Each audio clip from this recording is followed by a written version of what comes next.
to New Orleans from my house was woke up late one morning. Like very rarely happens, but it was one of those like, man, my alarm hasn't gone off yet. And look over at my clock and I'm like, oh no. Yeah. Oh, and so like I got from the time I saw my clock till I was at the gate in New Orleans was 51 minutes. Wow. I did some bad math on that drive of like, well, I have to get there because like it was for competing. Oh, okay. So like I have to make the flight. No choice. Yeah. Right. And so I'm like, fuck it. We're just going to put the hammer down and see if the Tundra will do 110 all the way there. Deal with the repercussions. It will. Yeah. And for some reason I had convinced myself that I was like, well, if I get stopped and get a ticket, the ticket is less than changing my flight. Yeah. It's a engineer brain, right? Right. So I'm immediately start rationalizing like risk to reward, like what's the thing? Absolutely. Although I've failed to calculate that if I get pulled over, the 15-minute time suck or longer ruins both. Yeah. So now I've just basically doubled down to like, I'm going to make this flight or get a ticket and it's going to be more expensive and I miss it. Which is not the math I was using in my head on the way there. Man. Of course not. No, we're men, you know, these things happen. So Craig, how did you end up, well, in St. Louis? I know you guys have an event. You work with George. For those of you listening, previous guest, George Bryant, I've known for a couple years. Craig is his business partner at Hight Speed Daddy. And I imagine you guys do a handful of things now together. Oh, yeah. As it tends to go that way within this, I don't know if I call it like serial entrepreneur world or whatever. I call it addiction. Addiction. Okay, that works better. Almost like a vice of a way, you know, so one of those things, but... We just start businesses. Yeah, we just, you know, 30 or so LLCs is the way to go. Yeah, that's an idea. Let's just do something with it. And that's an idea. Let's do something with it. So it's one of those things. But I'm here in St. Louis. I'm here supporting another fellow dad brand called the Dad Edge. Basically, men and dads come in to learn how to be better men and dads in their relationships with their families, with their wives, with their children, better connections and stuff like that. And who runs that? Larry Hagner. Larry. Yep. Got to have him on. Great guy. Yeah. I know that we've connected and I'm interested. I do find all that stuff. You guys have laid into a market that I won't ever be part of. Understood. And not for nothing. It's a market that's not for everyone, right? Sure. Yeah. And I mean, and what I mean is like, I'll never be the dad thing. So, you know what? And we'll segue a little bit because my wife and I talked early on. We're like, hey, if something happens, we have a couple things working against us. With the whole having kids things. And it ended up coming easy, but we didn't think it was going to. And we both talked about it, said, if we can't have kids, we're going to decide we don't want to adopt at that point. Said, we want to have our own, or we're just going to be the funkles and the fun ants and stuff like that. Right. And that's the role we've taken. I don't know how much of a great funkle or ant I am. I have those thoughts. I'm just not a great one. I get it. I I'm have just those not a thoughts. great uncle, Dude, I fucking know it. I had an emotional session with some friends, and probably one of the only times my wife has seen me cry just came out of nowhere. Where I was like, I could have been a better uncle to my nephew. And he's like 16 now. I was like, I needed to be more influential at certain times, and I wasn't. And that's me. Yep. That's like, I recognize that and took that load on and emotional, distress a little bit. But, so have you done anything to remedy it? Through supporting my brother, and I'm trying to get, my brother's got some split custody with that kid. And has since, remarried and had 2 other kids and stuff like that. But, he's hanging out there, but he's still, there's still time there. Yeah. There's still time that, for him to learn how to be a man and things like that we can apply, our principles and legacies and values onto him. So what is, I find that interesting, right? Because we do live in a time right now where masculinity has been, deemed toxic to an extent, I guess, depending on what level of it we're talking about. And it's not like I don't understand a lot of what people are harping on. I do. But for you guys, what does that mean? Like, what does it mean to help develop men? For me, it revolves around family. Just family was very important for me. I still live I live 15 minutes away from where I grew up. One of those things. I'm 40 years old. My wife, I met her in junior high and we ended up getting married, a little bit later on, but we've been together 18 years. Holy shit. Yeah. You know, so actually we're coming up on our 10-year anniversary in a week. Okay. I remember that. Yeah. But, you know, it's one of those things that, you know, it was very important for me, and it was pushed really heavily onto me that, you know, family's number one. My parents are still together. You know, I'm very fortunate, knock on wood on that. My wife's family's parents are still together. But I grew up in like a solid, like Italian household. If you think of, you know, like if you think of rags and stuff like that, like old school Italian, raised up like that. Yeah, it's very similar. The East Coast thing's different. Yes. The family, like we definitely do that in the South. Oh, of course. Right. But it is a different, it's just different. It's hard to describe. Well, because I mean, I've done a lot of I mean, like myself. I guess your background, like being Italian. Yeah. Yeah. Now is it Italian, that like Norwegian, a big Italian family, like kind of first gen a couple generations ago that I think that has a different thing. I never experienced any of that. Like, as far as I know, we're just American. Yeah.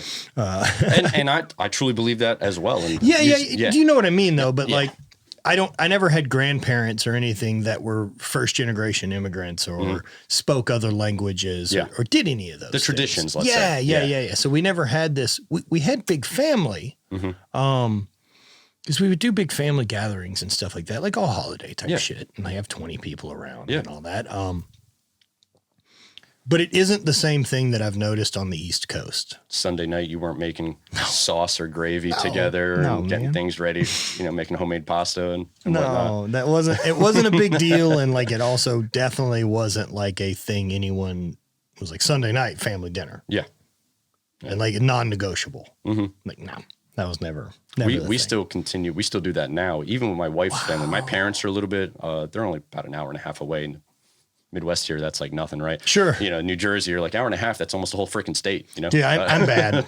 My Midwest time scale of driving is not great. Like I'm basically anything not between my house and Dope, I'm not interested in going to. Hey, as you get older, like we were talking about before, saying no, and you just know what you like. That's what you want, because time is a resource, right? You don't get that stuff back. It is a valuable one. Yeah. It is a really valuable one. But the traditions and the values that are passed on, you know, from that, and, you know, keeping those going, kind of like the legacy of the family, like that's the stronghold.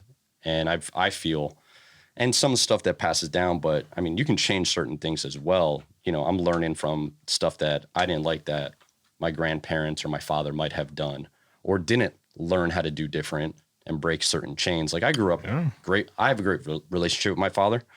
No problems there, you know, like nothing I truly need to change, but there's certain things I was like, we can improve upon, because I feel that's legacy.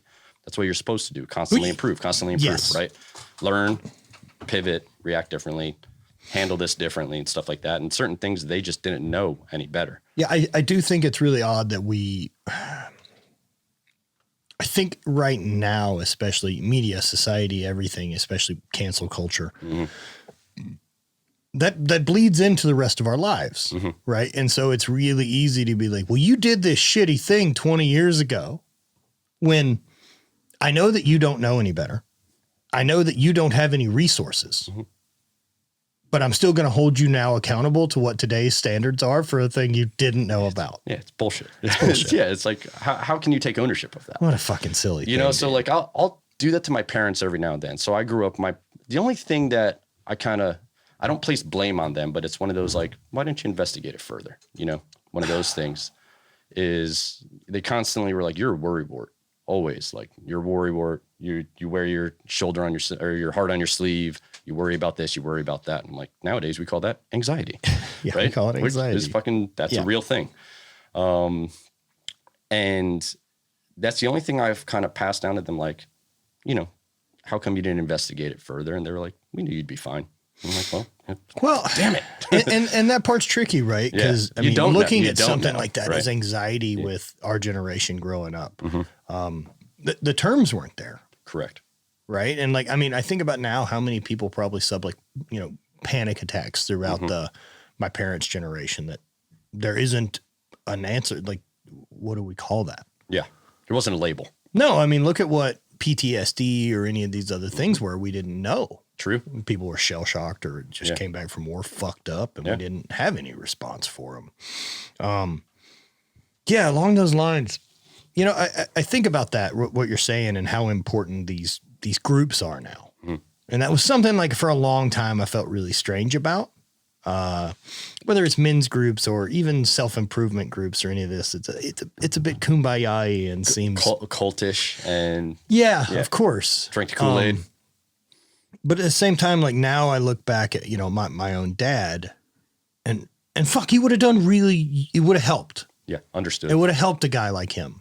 You know, his resources, you know, I look at while doing the best he can with the tools he had, all of his resources were fucking 5 dudes from the town he grew up in.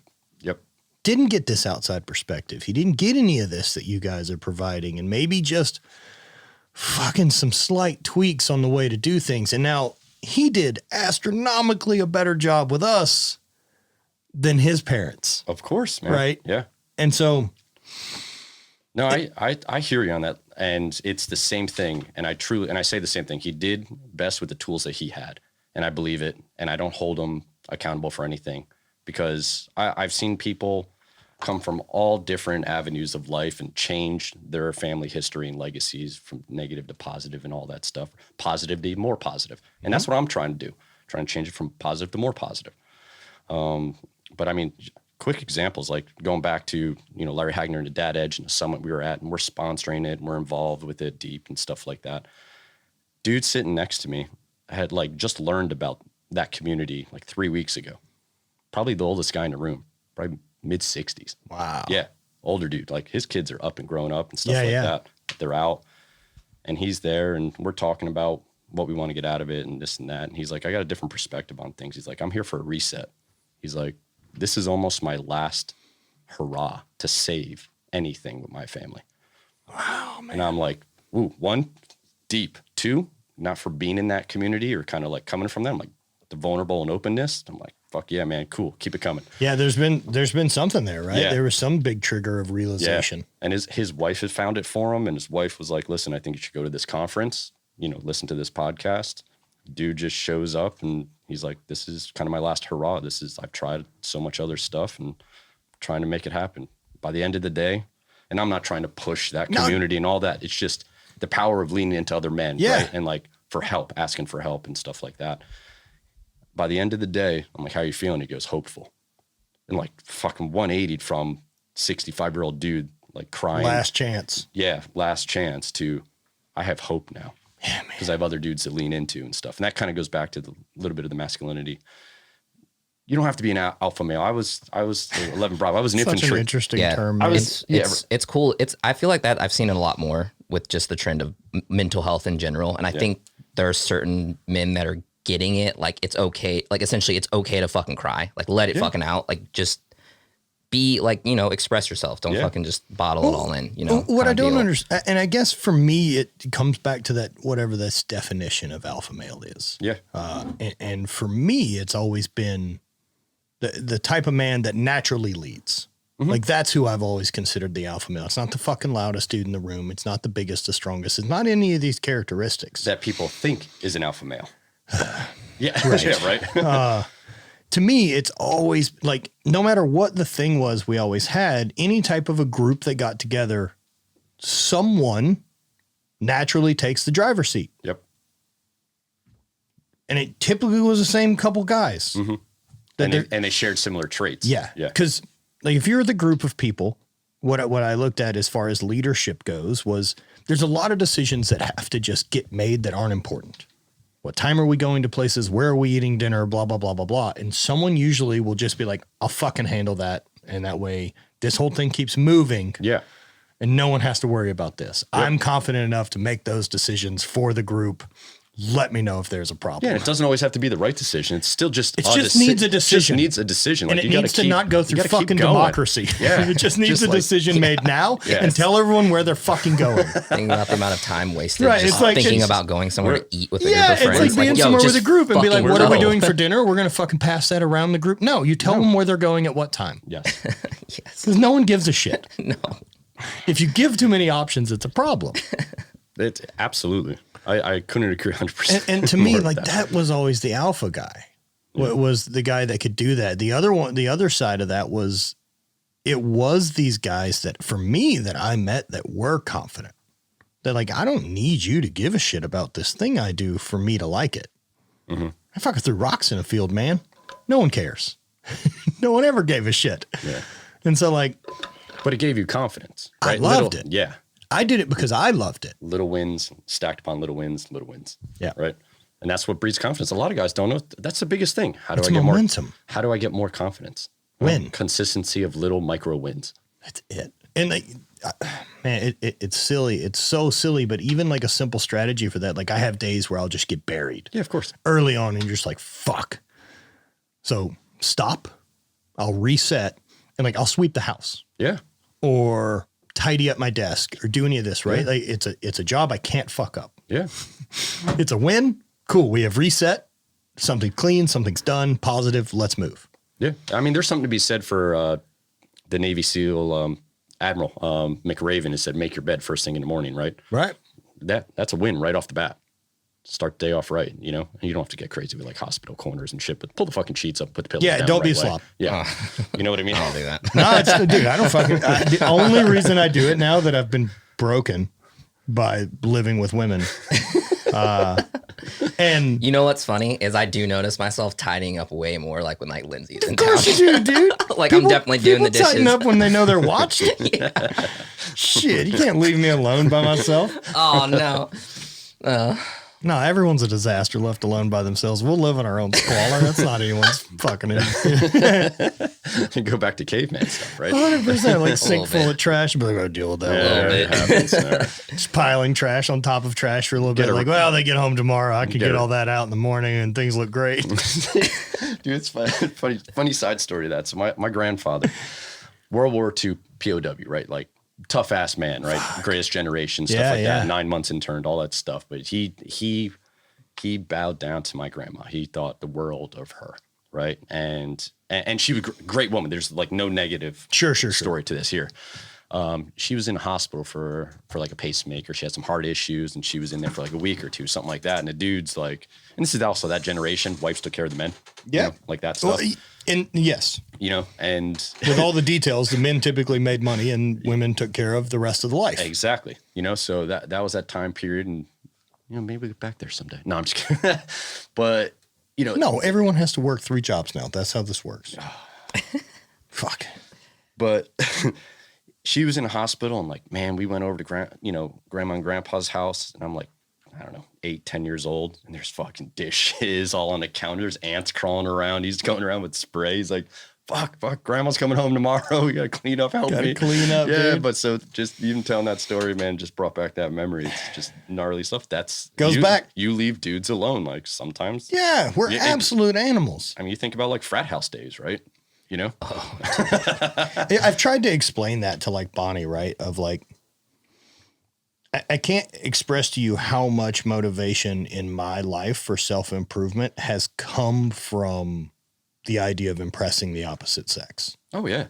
Like trying to explain to her, I want you to know that like probably 80% of any hygiene I've ever done in my entire life was because I thought it might help me get laid later. It's an amazing motivation. Even in a house with a woman I live with and love, like I'll shower and be like, yeah, we'll probably clean up a little bit. Just make this better. Yeah. Like it's all effort for that. If I'm left alone, And if they recognize it too, like they recognize it too, that's part of the relationship there. You know, you're trying to do something you wouldn't normally do to impress the other person that you love, you know. but I try to make it look like it's something I would do all the time. When in truth is I'm just a piece of shit. Doesn't want to shower, take care of myself at all. Takes effort. Oh God. No, I just get so lazy. Yeah, sometimes it happens, but sometimes you need that. Sometimes you need to just like mellow out and chill. You know, Yeah. and be like, I'll get around to those dishes. They do not need to be fucking cleaned right now. Especially Right. when you have an 8, 6, and a 3-year-old just dumping more in as you're cleaning. I fucking hate that. That's You like have dude, 3 I got- people just I got chasing three- you I around got with three- more shit to yeah, do. 3 little ones that run my life. And people are like, how's having kids? Or how are the kids? Something like that. I'm like, they're the biggest pains in the ass ever that I have love and am addicted to so much. That's the best definition I could put to my kids. Yeah, it seems like people love having them. You know, yes and no, right? It's a pain in the ass. It's a fucking, like, people are like, oh, your life won't change, or you can do this and that. I'm like, no, the effort I want to put into my kids and connecting with them, my life will have to change. I will have to sacrifice. And that's my definition on it. You know, I'm not going to try to plead that on to others. Even I'm in this dad community, you know, trying to make dads the best versions of themselves. They can show up for the best of their family and loved ones, right? But, you know, I'm like, it's just, I think that's just how I want to do it. And if that resonates with you, cool, man. You know, I'm not saying I'm perfect. I'm learning every day. I might have sponsored this seminar that we're at, this Dad Summit, sponsored through our brand Hight Speed Daddy and whatnot. I'm there learning. I'm there like, yeah, I feel the same way. Like when we got invited out to Fit for Service, you know, another similar type of self-improvement, I guess is what we would call it. Yeah. We went out to that and, like, you know, we were invited to come help and be part of it and host part of it and do all this. But, you know, I'm there, eyes and ears open. Right. I'm trying to get as much out of that group of smart people as I can. Yeah. I mean, as long as if it's a pride thing, right? You just, you know, I know everything. Bullshit. You don't know fucking everything, right? I know very little. It's amazing. You go to these places and you're like, wow, you know what? Quick story about yesterday and stuff. All these people, all these dads in there, all these men and stuff along those lines. I had imposter syndrome being around fellow dads. And I'm in the community, like, you know, as a leader in this community. Kind of as a head, kind of as a face. Right? And I'm like, people look up to me and they're like, you know, I run a separate community that's the same way and whatnot and helping dads. I'm in there going, oh shit, like, I'm looking around. These guys have better tactics on certain things and this and that. I'm like, I need to step my ass back and just listen. Yeah. And that's what I did. And then I put in a couple comments and, you know, we're doing breakout groups and writing down stuff. And I didn't even give a shit about what I was writing down about myself. I was there just listening to what these guys were going through. I put in little comments here, little comments there, little challenges. Hey, inverse thinking, this and that. Which actually, by the end of the day, because surprisingly, these dudes were standing up like, I acknowledge Craig for this. I acknowledge, like, from around the room, dudes are coming over to, like, be in my group. And I'm like, where the fuck did this come from? Because I, like, in the beginning of it, I have this imposter syndrome. Dude, I'm like, I don't know shit. Imposter syndrome is fucking real deal. Be here, this and that. I'm like, oh man, am I doing it? Like, I start questioning Hight Speed Daddy. I'm like, am I the leader for this brand and this and that? And all of a sudden these dudes are like, hey, I want, you know, step back. I want to talk to Craig. I'm like, oh, okay. Maybe I am supposed to be here. Man, maybe I do have something of value to offer. It's crazy how often I'll run into the same thing. Yeah. Very much the same thing. Whether that imposter syndrome works as an insecurity that keeps me from trying something new. Mm-hmm. Like I want to start working with a group, doing some mentorship. And so trying to figure out that whole line of stuff, I think I've got it dialed. I started working with a couple individual guys, and I really, really have enjoyed the back and forth and how it keeps me sharp. And so working with a group, something I'm interested in do. And I like my perspective. I think it's different, X, Y, and Z. Yeah. But fuck, man, there's a lot of imposter syndrome. Oh yeah. Because I live in my head as you do. Mm-hmm. And as far as I can tell, the inside of my head is a room that's on fire constantly 24/7. And I'm running around grabbing things as fast as I possibly can. And so who the fuck am I to tell people what to do? Yeah. And it's because of that, right? And I think the imposter syndrome comes around for guys like us, and it's almost a sign because I know Rob feels it. Yeah. I know other fucking high killers that I know. I know Andy Frisella's talked about it. I know everyone does. Yeah. Every single fucking person has it, which means it's probably the right way. I never looked at it like that. That means it's standard course for everyone I know that's kicking ass. Yeah. And that means if you don't feel that, then you're not exposing yourself to shit that you're out of your comfort zone. True. You're pressing boundaries, right? You're pushing limits. That's why you feel not fucking fully up to stuff. The same way you do as an athlete competing or any of that where you're, oh shit, world championships this weekend. I'm not ready. I mean, why am I at the world? It all fires up. Yep. But it's pushing, like you said, it's pushing those boundaries, pushing through those limits, and how you react to that bitch voice, essentially, right? It's kind of, I mean, if you want to call it for what it is, it's a bitch voice coming through. It's something. Yeah. It's resistance. It is that part of the psyche that's not today. I'm tired. I'm this, or we could back off, or man, that voice. But it's getting through that voice that gives you confidence, right? Gives you that next step up, that next 1% better, challenging you, make you the next version of yourself, right? So it's something you have to do, but there's only select people that can do that, right? And going back to what you were just saying, high leaders, new people that are doing that. And that's why I think we're in these positions that we are. And that goes back to the alpha male conversation again. Person that's just, okay, well, I have the ability to push through that limit. And honestly, if you want to come down to it, it'd be a disservice not to do it because other men need it, right? So I'm going to challenge you, Matt, that you might be doing a disservice to other men and women By not helping. So that's another, that idea, that disservice. Like, so I use that line too to motivate myself on a lot of stuff. So like right now, like I'd like to be leaner. I'd like to be leaner than I am. I'm willing to do that work. It's something that I can fully look at. I believe would help business, gives me a goal, shows other people it can be done. And I know the only thing between me and it is just hard work. I'm not dependent on some fucking algorithm or search or any of this for it to work. And I've got my own gym. I work for me. I have a company that delivers meals. Like, what's my fucking excuse? Get it all lined up. What's my excuse to why not be in the best shape ever other than it's hard? That's it. That's my only my only outlying excuse is it's hard.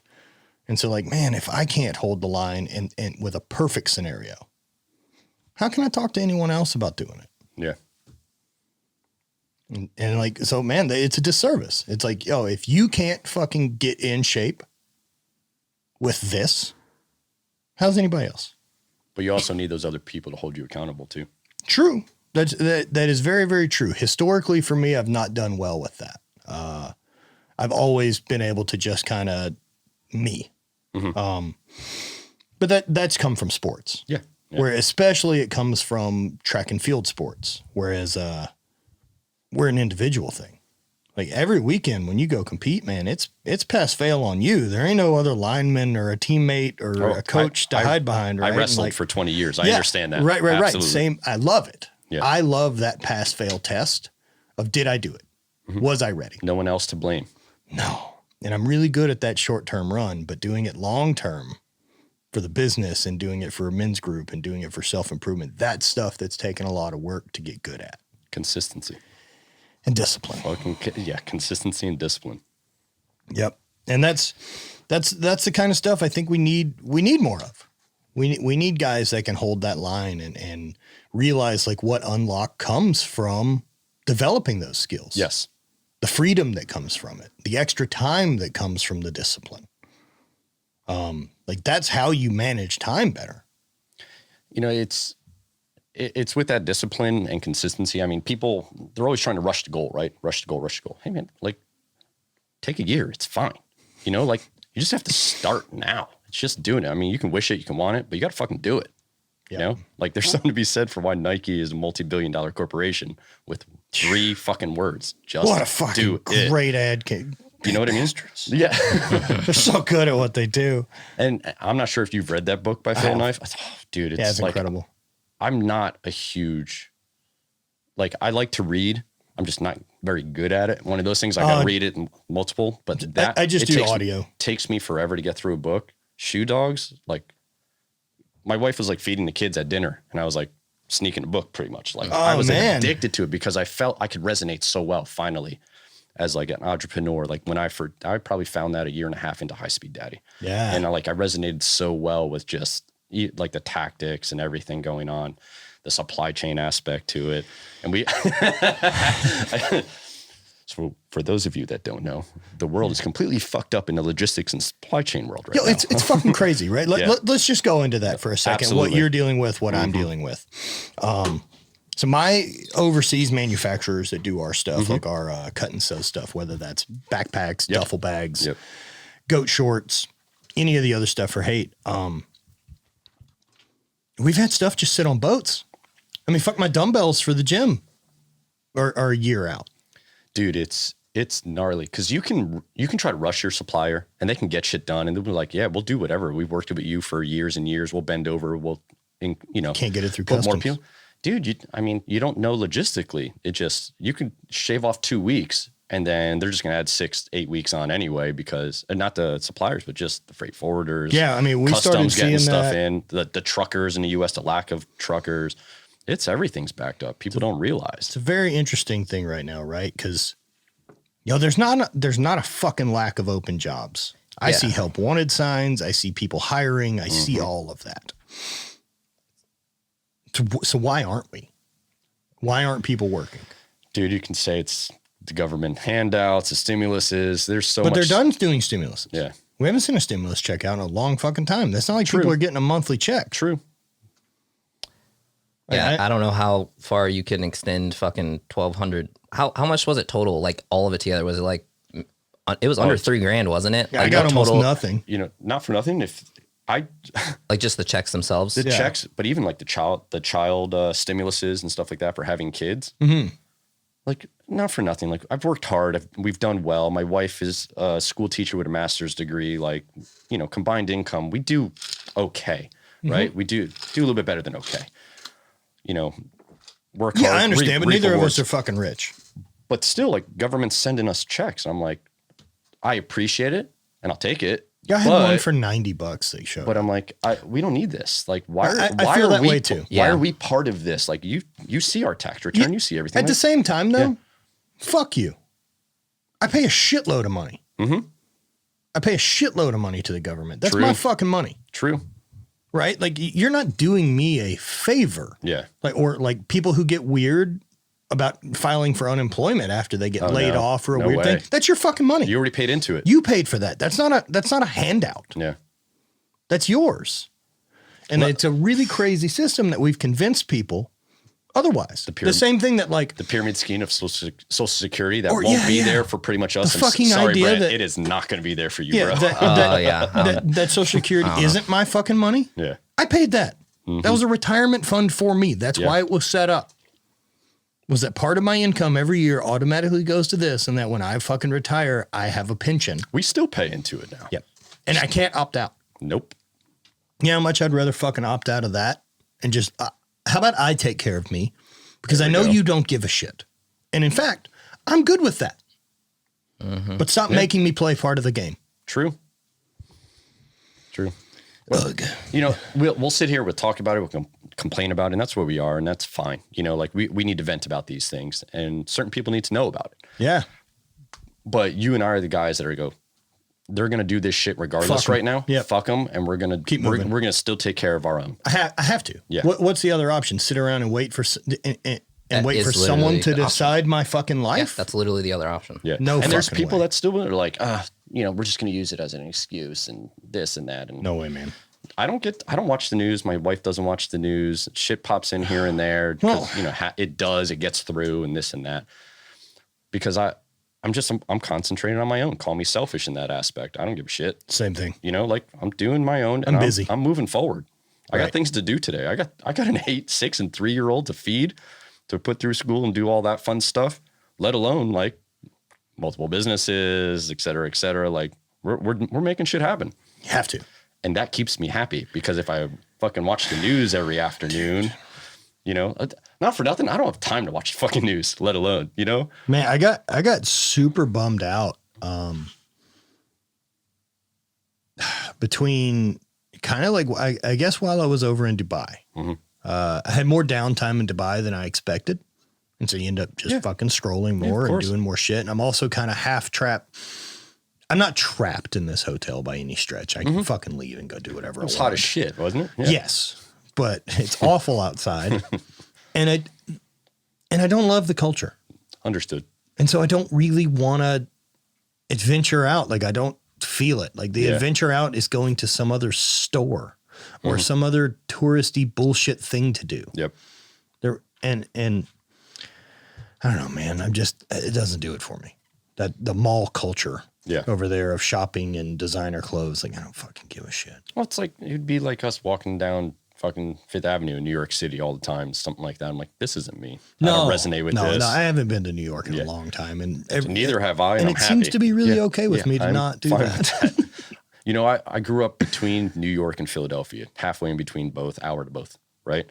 And I'd like to think that my parents pretty much protected us, knowing that kind of, you know, they're like, there's a reason we live in the suburbs. Yeah. You know, or in like the farm country of New Jersey, still the Garden State version, instead of like right outside those cities, you know, and like there's time and place you go into the city, you get in some trouble, you have some fun, whatever. But because of that, I went to school in Philadelphia. I was like, I want to go experience this firsthand.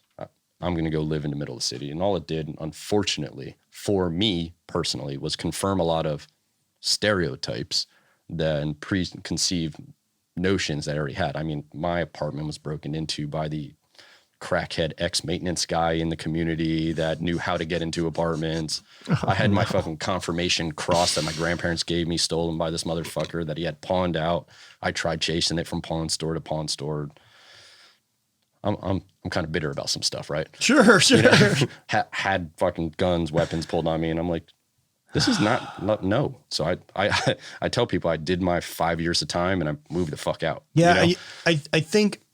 I think there's a period of time, like, and I know for me that I really romanticized the idea of living in a city, urban, like whether it was going to be Chicago or somewhere like that, like trying to find a loft or do something like in Wicker Park in an apartment. Yep. Had some friends who did it and like, fuck, it seemed look kind of cool. Yeah.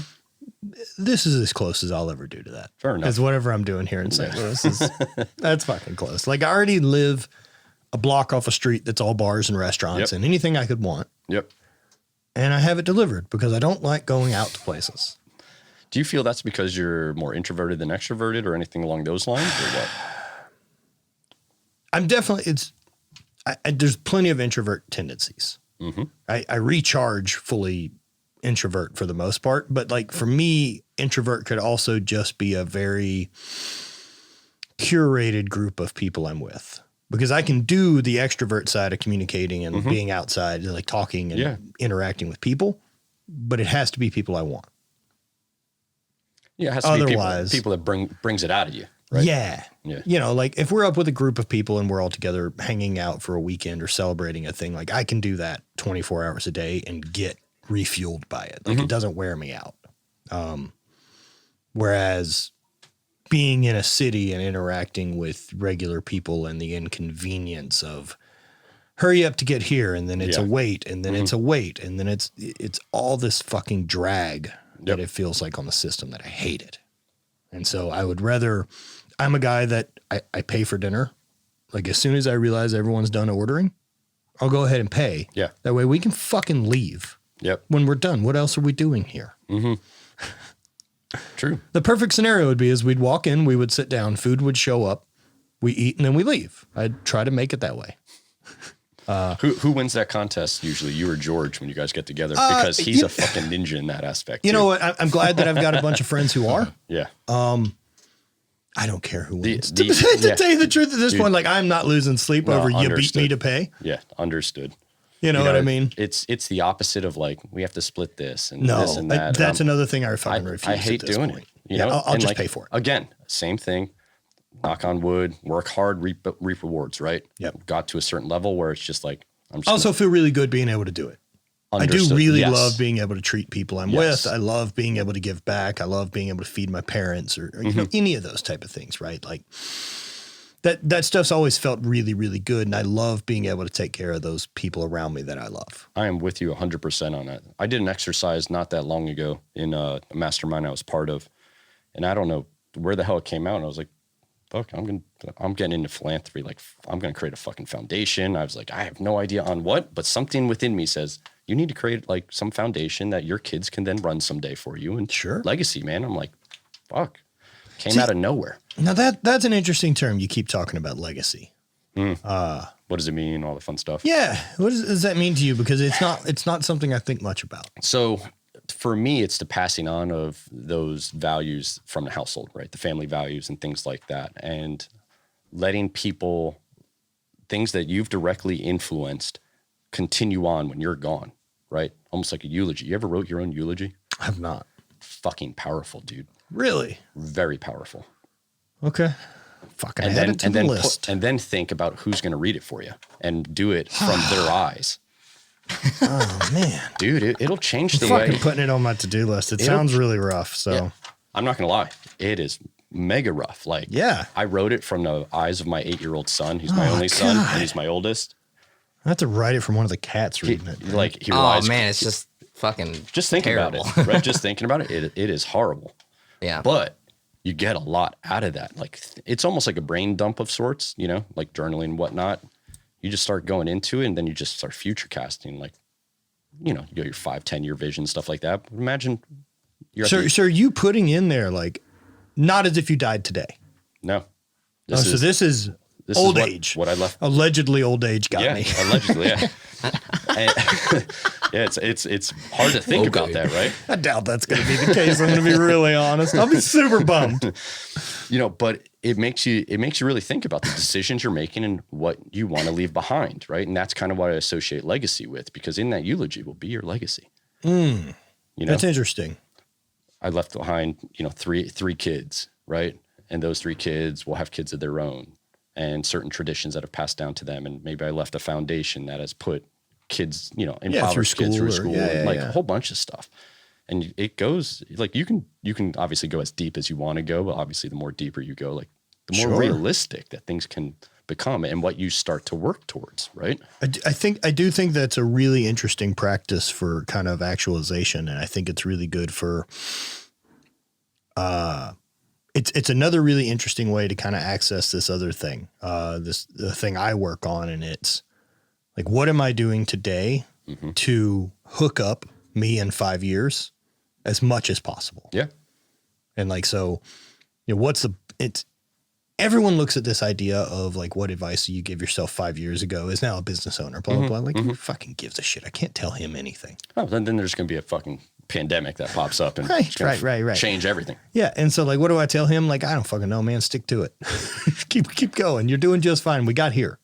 Precisely. You know, and I have a big problem with doing 5-year, 10-year goals. And like, dude, I can't go past 90 days, you know, one of those things, because so much stuff could change. I have some intentions. And I don't want to hold myself back either. Right. You know, like, I don't want to manifest something that will not be as far as I want to really be, you know, or what I could be, you know. So it's hard, you know, and I know Rob has talked about that a lot. Like, hey, vision board, like when I manifest something, it fucking happens. Yeah. Right? What if that was holding you back?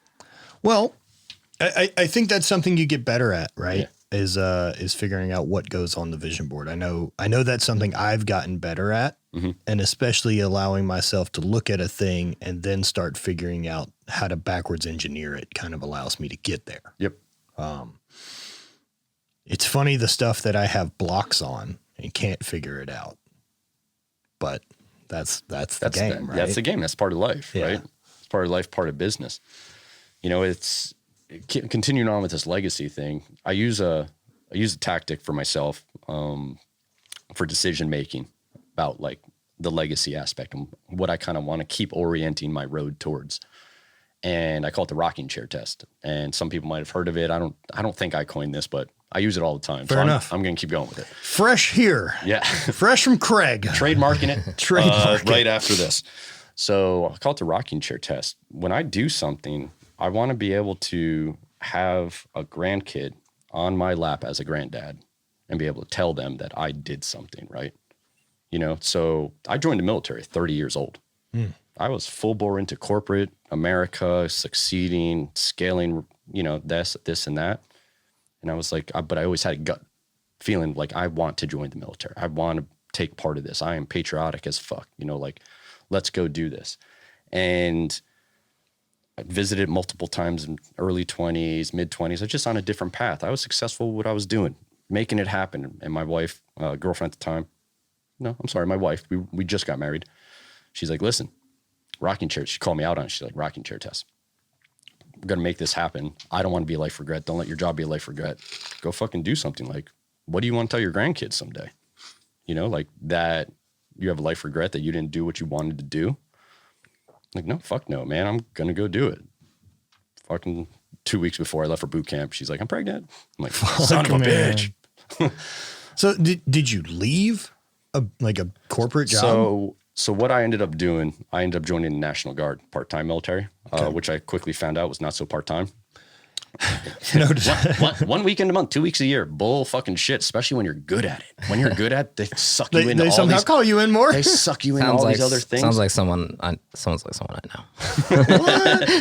Performance punishment, right? Yeah. So, Oh, cool. You do this great. We can now do 5 times as many. Like, bro, hey, do more. that shit is real, especially when they order you to do it, right? You know, one of those things. First year on the books, I had 120 days for military service. My corporate career, they were like, what the fuck's going on here? Like, we're all supportive, and we know we can't legally fire you because of the laws that, you know, prevent that from happening. But, you know, you're going away for 120 days. Like, that's a problem. That's a problem. Yeah.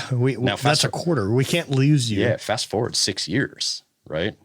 And, you know, like 2 kids later and this and that. And my life at that corporate career that I had scaled ranks, successful, I was the guy and all that stuff. They were like, no. Nah, like shit's not happening. So they ended up putting me on like a performance improvement plan, all this stuff. And it was like a month or 2 prior, I had the idea for Hight Speed Daddy. Okay. And I just did the prideful thing, tell them to fuck off, gave my 2 weeks, and burned the ships, made Hight Speed Daddy happen. Burn the ships. So how do you transition to that? And for those, I guess, who don't know Hight Speed Daddy. Yeah, I left a lot of details out on that. Yeah. So basically, Hight Speed Daddy, we help men provide, protect, connect. This is your priority business, is almost as I have to call it that. Correct. Tier 1. It's definitely, it takes up 90% plus. Perfect. Yeah. This is your hate.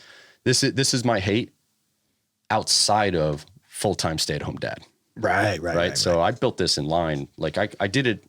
I was still in the military. I had a 3 and a 1-year-old. I was doing the military thing. You know, away a lot. I had a corporate career. I was traveling a lot with that. Like I wasn't home a lot, you know, and seeing my wife have to, you know, take care of the young ones, me not, you know, they were young. I'm not connecting with them as good as I want. I'm bringing stress home. I got all this shit going on. And I said, this is not how I want my life to go. Like, no, not doing that. So I started searching for something. I always dabbled in e-commerce. I always, you know, I have a new product development background. I got a mechanical engineering degree, all this stuff. And I said, well, I can develop a product.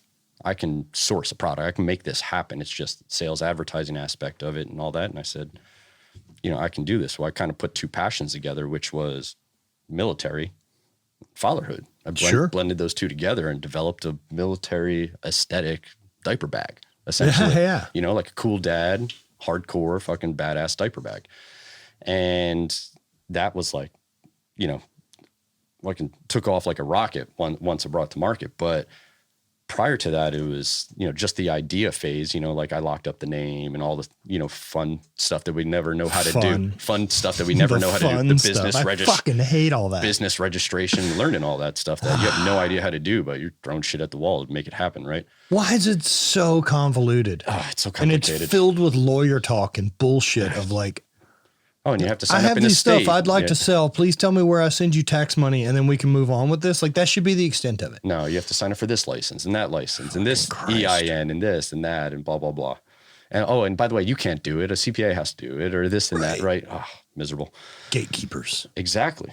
Everyone needs their, that's why crypto's around, right? So hell yeah. Right? Let that shit rip. Keep going, Bitcoin. Exactly. To the moon. So I had all these stressors and stuff going on, and I just said that wasn't for me.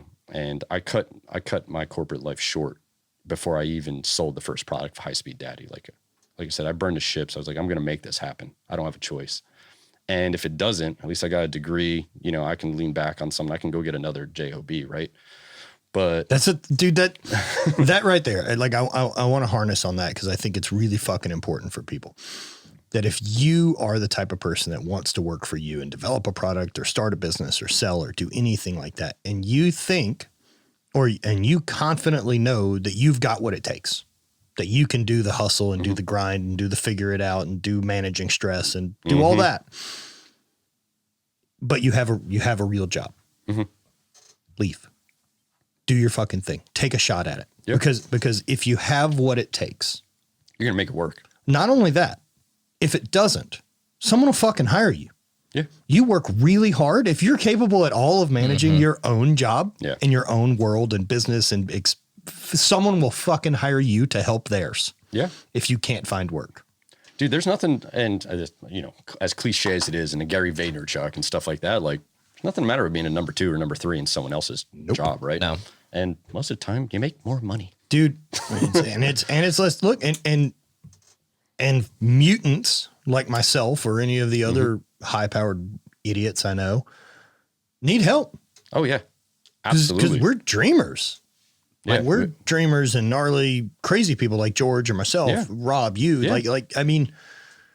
We just take action more than That's it. We just take action. No fear of that. It's initiative and action, right? Yeah, my thing is with like the Instagram stuff too, especially now, like with like creating jobs, like essentially what we have right now, like that wouldn't have existed had Instagram and Facebook and all whatever not existed. And so like the amount of people that are needing kind of help and stuff like that is constantly growing. So there's always like someone you could probably look to like find a job from or something like that. Like the market's constantly evolving, right? It's constantly evolving, things going on like that. But, it's the only difference between you and I and like everyone else who like wants to do it is they're just not taking the action to do it, right? And a lot of fear. Yeah, there's fear. And we might mitigate fear and risk a little bit differently or something like that. We still have it, but we're just going to push through it. How do you mitigate fear? Why is it okay to tolerate that feeling? This might sound weird as I say it. I kind of view fear as fake. Fear to me is something in the future that has not happened yet. So if I'm in my present moment, it's not going to affect me right now. It's something that hasn't happened yet. It's like misplaced. It's hard to describe. It's just something I haven't encountered yet because it just hasn't happened in the future. So right now I'm just going to keep going. I'm just going to keep doing. Right? It just feels irrational, I guess. Yeah. Yeah, I know what you're saying. Yeah. So it's that and I built that muscle memory, an right? expectation of something coming in the future that's going to have a negative impact, right? Yeah. Like this fear of it. You've already played out the scenario. I know this is coming. Blah blah blah blah blah. It's a great marketing tactic. Yeah. It's what our country is currently operating with. Yep. To work with its citizens. It seems to be the current marketing strategy of both left and right in our government is fear. Son of a bitch. It's a very interesting one for me. I don't understand why people don't realize that that's the tactic being played and to turn it off because it doesn't exist in here. It's fucking great. Woke to a few things, right?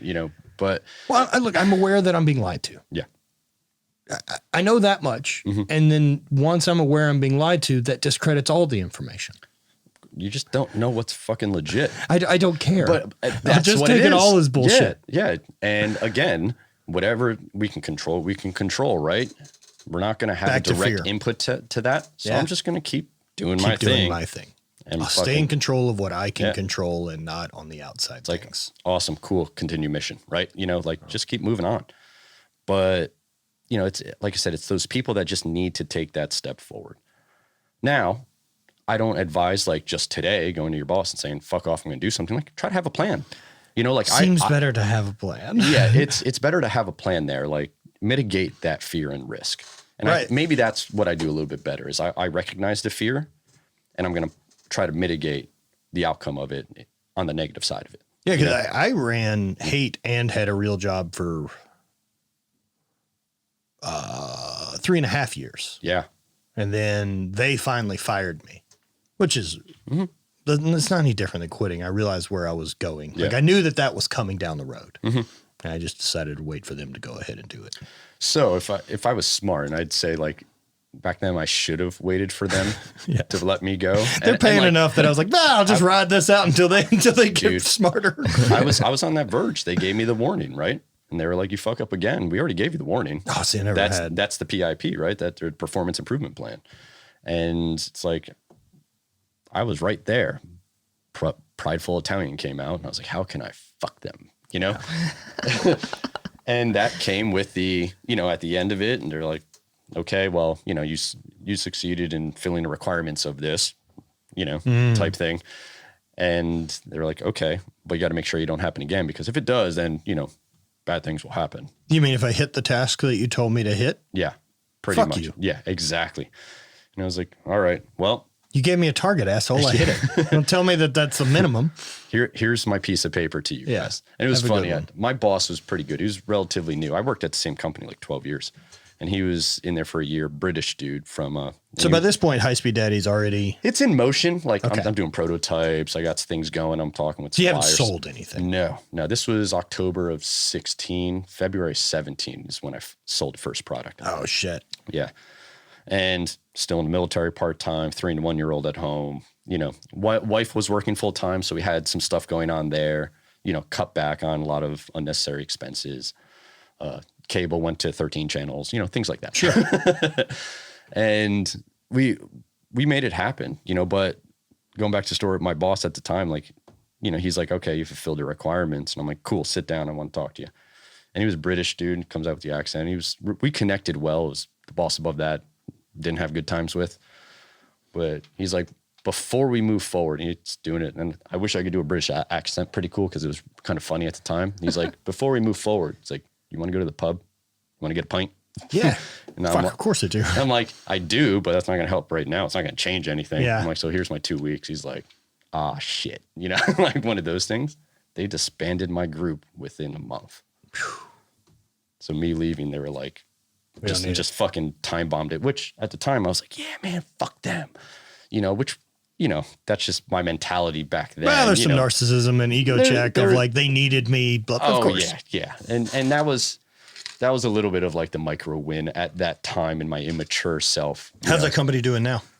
Oh, the company it was a $1 billion company. So they're Been doing around- just fine. They're fine. Like Okay. me going away was not anything to hurt that bigger Right. company. That Which was group, yeah. didn't change no the stock prices. No, it didn't. Not at all. But that was also part of the thing. Like, you know, I also felt like I was a cog that, you know, could easily be replaced, or they took that cog out, that shit still spun. It doesn't matter. Doesn't matter. Dude, I knew that. I knew that with the outside sales job I had. Mm-hmm. That I had this feeling of like, especially because I was the only real outside guy within the company at that point. And so I'm 3 hours from an office and like I'm trying to commute 3 days a week over to this office at like 3.5 hours away and build the clientele there, and it's going. And then like I did it. And then they hired a sales girl for that area and handed her all my people, which fucking whatever. I'm not paid on commission anyway. I don't give a shit. Yep. I'm part of the team. Cool. That's up and running. She's pregnant by a customer in like fucking 6 months and quit. So I'm like, fuck, now I'm back over there. Yep. And meanwhile, so then in the interim, they just send me back to Baton Rouge where I don't have any office or people or support or whatever it is. Just kinda And hanging so, out. Like, I know I can't make it work over there. I don't have what it takes to get it going. If I have people and something to sell, I can fucking sell it. Yeah. And so, yeah, man, doing that was rough, but I'm aware they'll get rid of me and it doesn't change anyone's job. Like I'm fully just, it doesn't make any difference whether or not I'm here or not. And I knew it. And I was like, man, that feeling, that's the uncomfortable feeling that I really never loved, was the indisposability Yep. that I went to sleep with every night of like, Just a number. not only that, like anytime the phone rang and it was my boss, and we've never had a fucking negative conversation in the 5 years I've been there, but every time he rang, I fucking know I'm dispensable. Yep. And I'm waiting to be fired. Oof. Yeah, man. It hits you. It hits you in the gut. Dude, and you just know that you're owned. The energy waste. You're that goes owned along by with this that. other Yeah. person. And then that Pavlovian response to their phone call ring is crazy that you've built this whole thing and you end up sinking your own ship that way a lot of times. Absolutely. But I needed out. Yeah. I knew that. I knew how I operated, and I needed that motivation to put myself into the corner, right? Start fucking clawing my way out and shit like that. Not just just in life, you know, like I needed a reset. And that was the motivation. Like I said, I burned the ships to win that fucking war. And I was like, nothing's going to hold me up. Good is good enough on everything. I'm not going to be a perfectionist. Like, you know, I'm going to develop the best product that I can at that time, but like, developing a website. Like I bootstrapped everything myself. Like I was the lone guy for 2-3 years. Let's put up a WordPress blog and let's, I did the same. let's do this. I And did the like, same. let's institute WooCommerce into WordPress, and let's get a MailChimp fucking lead magnet going, and figuring all that shit out. Like I had no web dev fucking capabilities, but I learned what I needed to learn at that moment to get me to the next step. Right. Yeah, and now of software. Like MailChimp's essentially extinct. Yeah. Because it doesn't work with any of the Shopify platforms or any of these other type of things. So like big software platforms that we learned that are just irrelevant. Yeah. In a relatively short amount of time. The technology, right? Fuck. So it's crazy on that front. Easier in some aspects, a lot fucking more difficult on others. And it just I kept pushing that whole good is good enough and just get me to the next step. But coming back around to dad brand and this and that, the other reason I did is to spend more time with my kids, like 3 and 1 years old. You're home. I'm home. Grandma had always helped out with them. I was at corporate. We never had them at like a nursery all day, but they're getting to that age to, the 3-year-old to like go to like the daycare for like or nursery school for 2 hours a day to, learn the fundamentals and things like that. So I started jockeying the kids around and like helping out and, knowing that the writing was on the wall that, grandma's not gonna be able to do this all herself and whatnot. So tag team it up between the two of us. My fucking mother-in-law is a saint. She's still doing it to this day. Even with our 3-year-old, although she just handed her retirement slip to me. Like she said, I'm good. She's like, I'm good. And so we'll figure out what next year brings and stuff like that. But I built this whole brand around being a stay-at-home dad, and we could be that much further along. But I've been pulling reins back so I could have, because I know what's important to me, right? This is important to me. And it doesn't have to be that way. This is just my story, right? I want it to be around for the kids. I want to put them on the bus. I want to get them off the bus. I want to do the food shopping. I want to do the cooking. Right. It comes down to priority, right? That's the priorities that I If your priority isn't being rich, that's a totally acceptable not priority. Yeah. For me, I like creating. Yeah. Right. And you want to be there for your kids. Yep. And so I always look at it if like for you, the priorities are family. Mm-hmm. And then from there, we need to be able to afford this family to live the way that we want to. Exactly. So the secondary thing is the side effect of doing it well affords the family, which keeps me in more with the family because I get to work from home. Yeah. Yeah. People, some people understand, other people don't. Like I won from the beginning. Just establishing the business, like I won because I wanted to be that stay-at-home dad and have something to run out of the house and on the side and stuff. Don't get me wrong. I never thought I would have built it to this level. Right. Sure. So there's things that come along with that and having to, like you pull the reins back too much, you're done. Right. So it's like still making it climb up and whatnot and scale and things along those lines. But not getting out of control. You got to be on that verge of like chaos. You know what I'm talking about. Yeah, that's the only place I operate. I don't ever not end up in that like realm of too much, too little. Yeah. Now throw 3 fucking little micro minions fucking going in there and causing chaos and stuff as well with their needs and wants and stuff like that. But I wouldn't have it any other way, man. But that's me. Like I said, that's my story. Like I'm very aware at this point. Like I think about it and like, while I love Hate and I love Habit and I love the businesses and the podcast, the overall goal is I want to be able to do what I want to for a life. Yeah. I will adjust to make that happen. Yeah. And so if that means later on things pivot and Habit seems to be the one that needs more momentum than Hate, so be it. That's where the energy will go, or the podcast or whatever it is at the time. And I like having a lot of outlets for energy. Of course. Especially if all of those things can somehow possibly be helpful. It is also great. If they all work together and they're things I enjoy, even better. Yeah. But yeah, putting energy into things I like that also seem to build that world is complicated but fun. You just never kind of get out of it. But that's also, there's no free time. Fuck is free time. There is no free time because you're paying for it doing something. Even if it's your hobby, you're still paying for it. It's still time that's getting used up that you're never going to get back. Right. And just how you want to spend it and who you want to spend it with. And so as you're developing these products, you're overseas. No, you're not overseas. We are. Okay. Yep. So you're manufacturing overseas. Yes, Yeah. yes, But yes. like you're not developing, you're still home. Correct. Okay. So you're getting samples, doing it, that type of thing. And as things start to kick off and you're figuring out the different marketing approaches and all that, like, I mean, what do you remember? Do you remember having a moment of like, oh, this is working? Yeah. It was that first sale that came in overnight, right? You know, The first one that came overnight. Yeah. Which was like, so we launched on Amazon. Okay. We came up through kind of the Amazon community, right? And I went heavy onto like how to sell a product on Amazon because I didn't know how to sell and market a product. Everything else I kind of had handled, except, financials. You figure that shit out as you go. You need to bring in more than you spend, right? There you go. Tough. It's trickier than you think. It is. Cash flow management, fucking crazy. So we put the pieces into Amazon through a program called FBA, Fulfilled by Amazon. And dude, like overnight, someone bought our shit. And I was like, woke up the next day, it was like one sold. I'm like, I wasn't awake for that. I was like, I made money while I was sleeping, Making right? money while you're asleep. And I was like, okay, cool.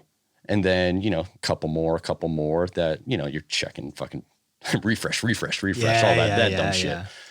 And eventually it starts to get some momentum. And I'm like, well, this is working, and like, how do I keep up with it? What do I have to do now? And things like that. But it was like at that moment I said, I'm not trading time for dollars anymore.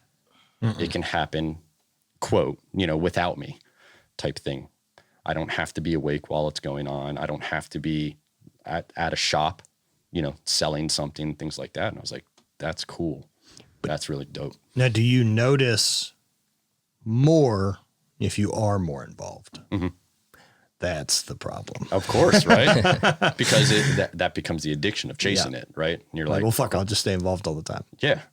And I'm like, that's the constant struggle of like, how much time do I put towards Hight Speed Daddy or the other ventures and things like that, or with the kids? And I'm like, well, that's where George is awesome with it, right? You got to put your containers in. Yeah. You got to put your containers. So while my two older ones are at elementary school, those are my working hours. And I used to have the same version of that or time blocks when they were at nursery school. Wherever it was. I get 2 blocks in the morning or 2 hours in the morning, 2 hours in the afternoon. They go to sleep and I work until I can't keep my fucking eyes open.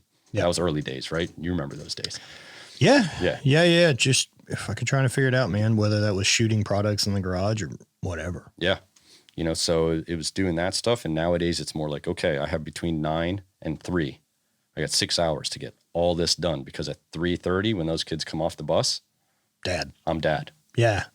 My wife's not home at that point, stuff along those lines. Oh, so you have like a hard shift. Yeah.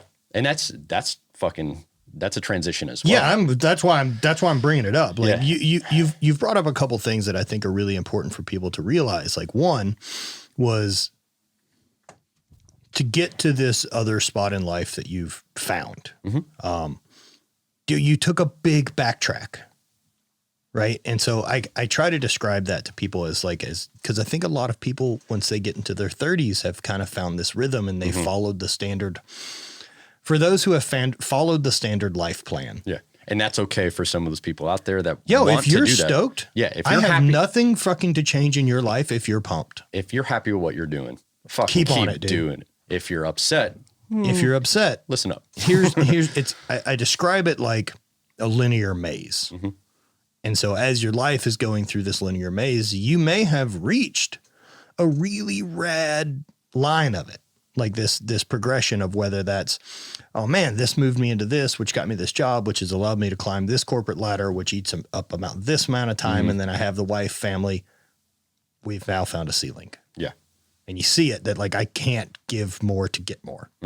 Everything's maxed. And you can either stay there or you have to figure out another approach. And that's either second job with the hours you don't have. Yep. Or you find this passion for a thing that buys you a lot more freedom. But, oh, man, are you selling it for a couple years? So it's funny you say a couple years. So I didn't know how to pay myself out of the business for the first 18 months. Yep. So I didn't get paid for the first 3 years. Yeah. Yeah. Understood. And the only reason I did start paying because my accountant was like, you need to change to an S corp instead of a sole proprietorship to save on taxes and do this. Yep. You need to start paying yourself a reasonable salary. Same. 20 grand a year. Also, what the fuck does that mean? Reasonable salary. Yeah. Right. Like, ridiculous. Yeah. But at first It is cool to pay yourself a salary though. It's really cool. Dude, And it doesn't matter how much. Coming from zero, like I came from you're probably similar with outside sales and whatnot, but like I came from 6-figure income. Yeah. In corporate Yeah, I'd been life. making six figures for quite some time. To like chump change. To nothing. I had a few $100, maybe $1,000 a month military pay. But don't get me wrong, I worked every cash job I could find at any moment. I did a lot of snow plowing. I did a lot of fucking shoveling. I did a lot of gutter cleaning, handyman activities. Like I prioritized continuing some version of cash coming in. Dude, and it wasn't a lot. I right? traveled and did MC work at Highland Games. Yeah. I ran some clinics. Yeah. Whatever continued the things moving forward, paying the bills and stuff man. like that. I also, through this whole process, I made a deal with myself and my wife that I would not disrupt our way of life with this business, such as we're going to lose 6 figures in income. Mm-hmm. And we're going to cut back, but we're still like, I'm not taking my kids on vacation. Right. Like that becomes priority over the extra TV channels. Like I don't want them to realize something is different income wise. They're young. They don't grasp a lot, but so I was a little bit easier there. Yeah. That makes it a little bit easier. They don't know the difference, but I didn't want them to be like, we can't go out to eat. They don't know the car's 6 years old instead of 2. And bro, I mean, we're hearing, like I said, a couple times, we're doing okay. I still drive a 2013 Subaru WRX and a 2002 rusted out Chevy pickup. Drive a Tundra. Like I know luxury vehicles at our house. And I'm a car guy. I love me some cars. Same. It's on my vision board. Yes. Do you have a vision board of a vehicle on it? Yeah. It's. Why do you think I'm attracted to Rob? Yeah, 911. Oh, it's Porsches. It's someday, Okay. right? And if I get it, it's probably going to be one of those things like I get it, I drive it, and I'm like, all right, it's out of my system type thing. Dude, it's a weird thing to realize too, right? That's a fear I have. It's like, but I also feel like I need to do it. Almost, it's a little bit of the status symbol, a little bit of the pat on the back. You made it, you did it. So some of those that now I've done that I've realized that'll scratch that itch for me, and it's fun, is I've changed like the type of Airbnbs we'll stay in, and then the type of cars I'll rent. Mm-hmm. And it's not a flex. Yeah. It just makes when I'm on the road for work a bit more enjoyable. Yep. That like the commute of driving this to this, wherever I'm in LA, I'm in the fucking car. Well, it also says something to dealing with your own scarcity complex, right? Like I don't deserve it, but you fucking do. And you worked hard, so you should reap some benefits from it and stuff like that. So when I first met own scarcity complex, I'm not sure that I would have ever thought of it phrased that way. I'm not good enough to fly first class. Now I understand that, or understand. I don't know if I understand the I'm not good enough, because to me, can you afford it? If afford it means that's how it works. But in the context, do you deserve first class? That's a tricky one. Yeah, that's a really tricky one, and I run into that occasionally because I've flown a lot. Yeah, no, understood. And right, and like there's definitely times where, if we're flying with the group, I also feel a little shitty sitting up front. Everyone else is traveling different. I feel differently like that. However, fuck man, I've done my time. I've flown 40 times a year for the last almost 2 decades of my life. I mean, you also pay for the trip. So I also pay for everyone's tickets. It's not exactly like I'm fucking complaining. Sure. Right. But I get it. Yeah. So who the fuck are you? Why are you special? I thought we were a team. Yeah. Yeah, I get it. Time and place, right? Yeah. But so that's some of the things to get through. Like you deserve, you put in your time, you work hard, you reap rewards, you deserve nice things occasionally, right? Well, I think there's some reaffirmation to the work you've done. Now, it is interesting, however, those kind of things that these totems that I've put up of like one day. And like one of those for me was my watch. I wanted a Panerai. It's an expensive watch. I wanted it for a long time.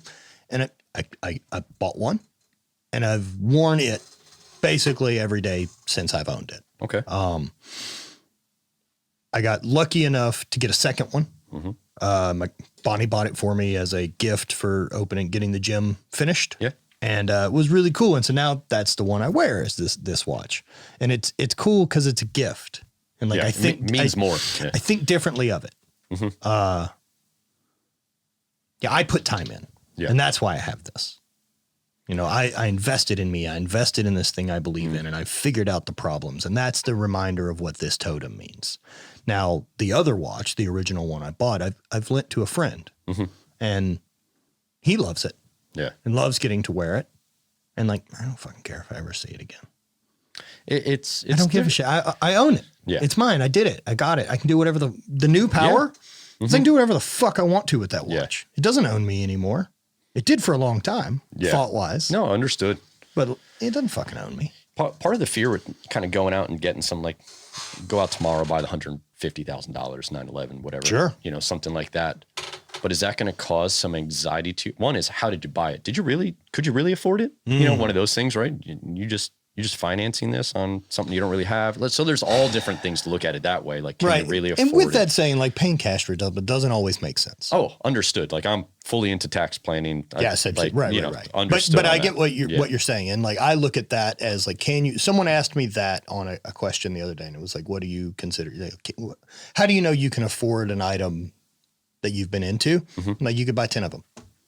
Buy 10 of them without having to fucking blow your nose at it. Yeah. And it doesn't affect any of the rest of your life.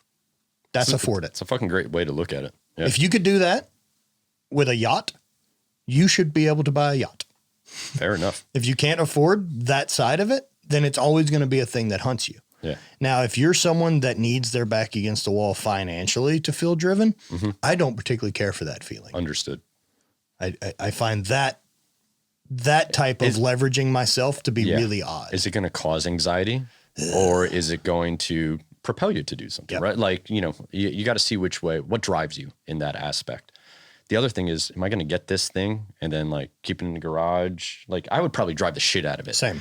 You know, and like, it's going to get scratched. It's going to probably get dented. It's probably going to hit a fucking curb. It ain't an investment. Yes, exactly. If it's an investment, it's an investment in me smiling and laughing.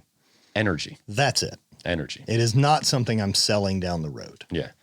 Which is why, like, I keep looking over at is it a Nova or Chevelle? That's an old Nova. Nova. That's the old Nova from Tarantino's Death Proof. Gotcha. Because I'm an old car guy as well, right? So, you know, like, do I look at getting, because I've always had the dream 66 Chevelle, you know, SS, it's fucking a good car. black on black, 4-speed Muncie, 396, you name it, you know, and I'm like, okay, well, for old cars, that's up there. You know, that's a wanted car and stuff like that. I don't know if I'm going to pay 150. I might pay 80 for it. Maybe. You know, so maybe half as much.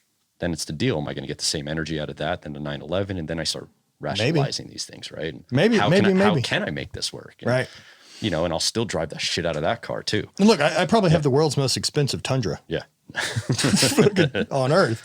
But, you know, the amount of good vibes that truck has provided, whether that's big, long road trips that we've got to take as a team, experiences, that truck's as much a part of the brand as a lot of the trips have been, because it facilitates that. And that's why we built it. And so for me now, like, I like things and goals on that kind of dream list that bring cooler experiences. And if it doesn't add to the experience on the back end, then I don't understand why we're doing it. I'm with you 100%. I used to be driven by, like you said, the totem, right? Yeah. But now it's the experience. What is that actually providing me?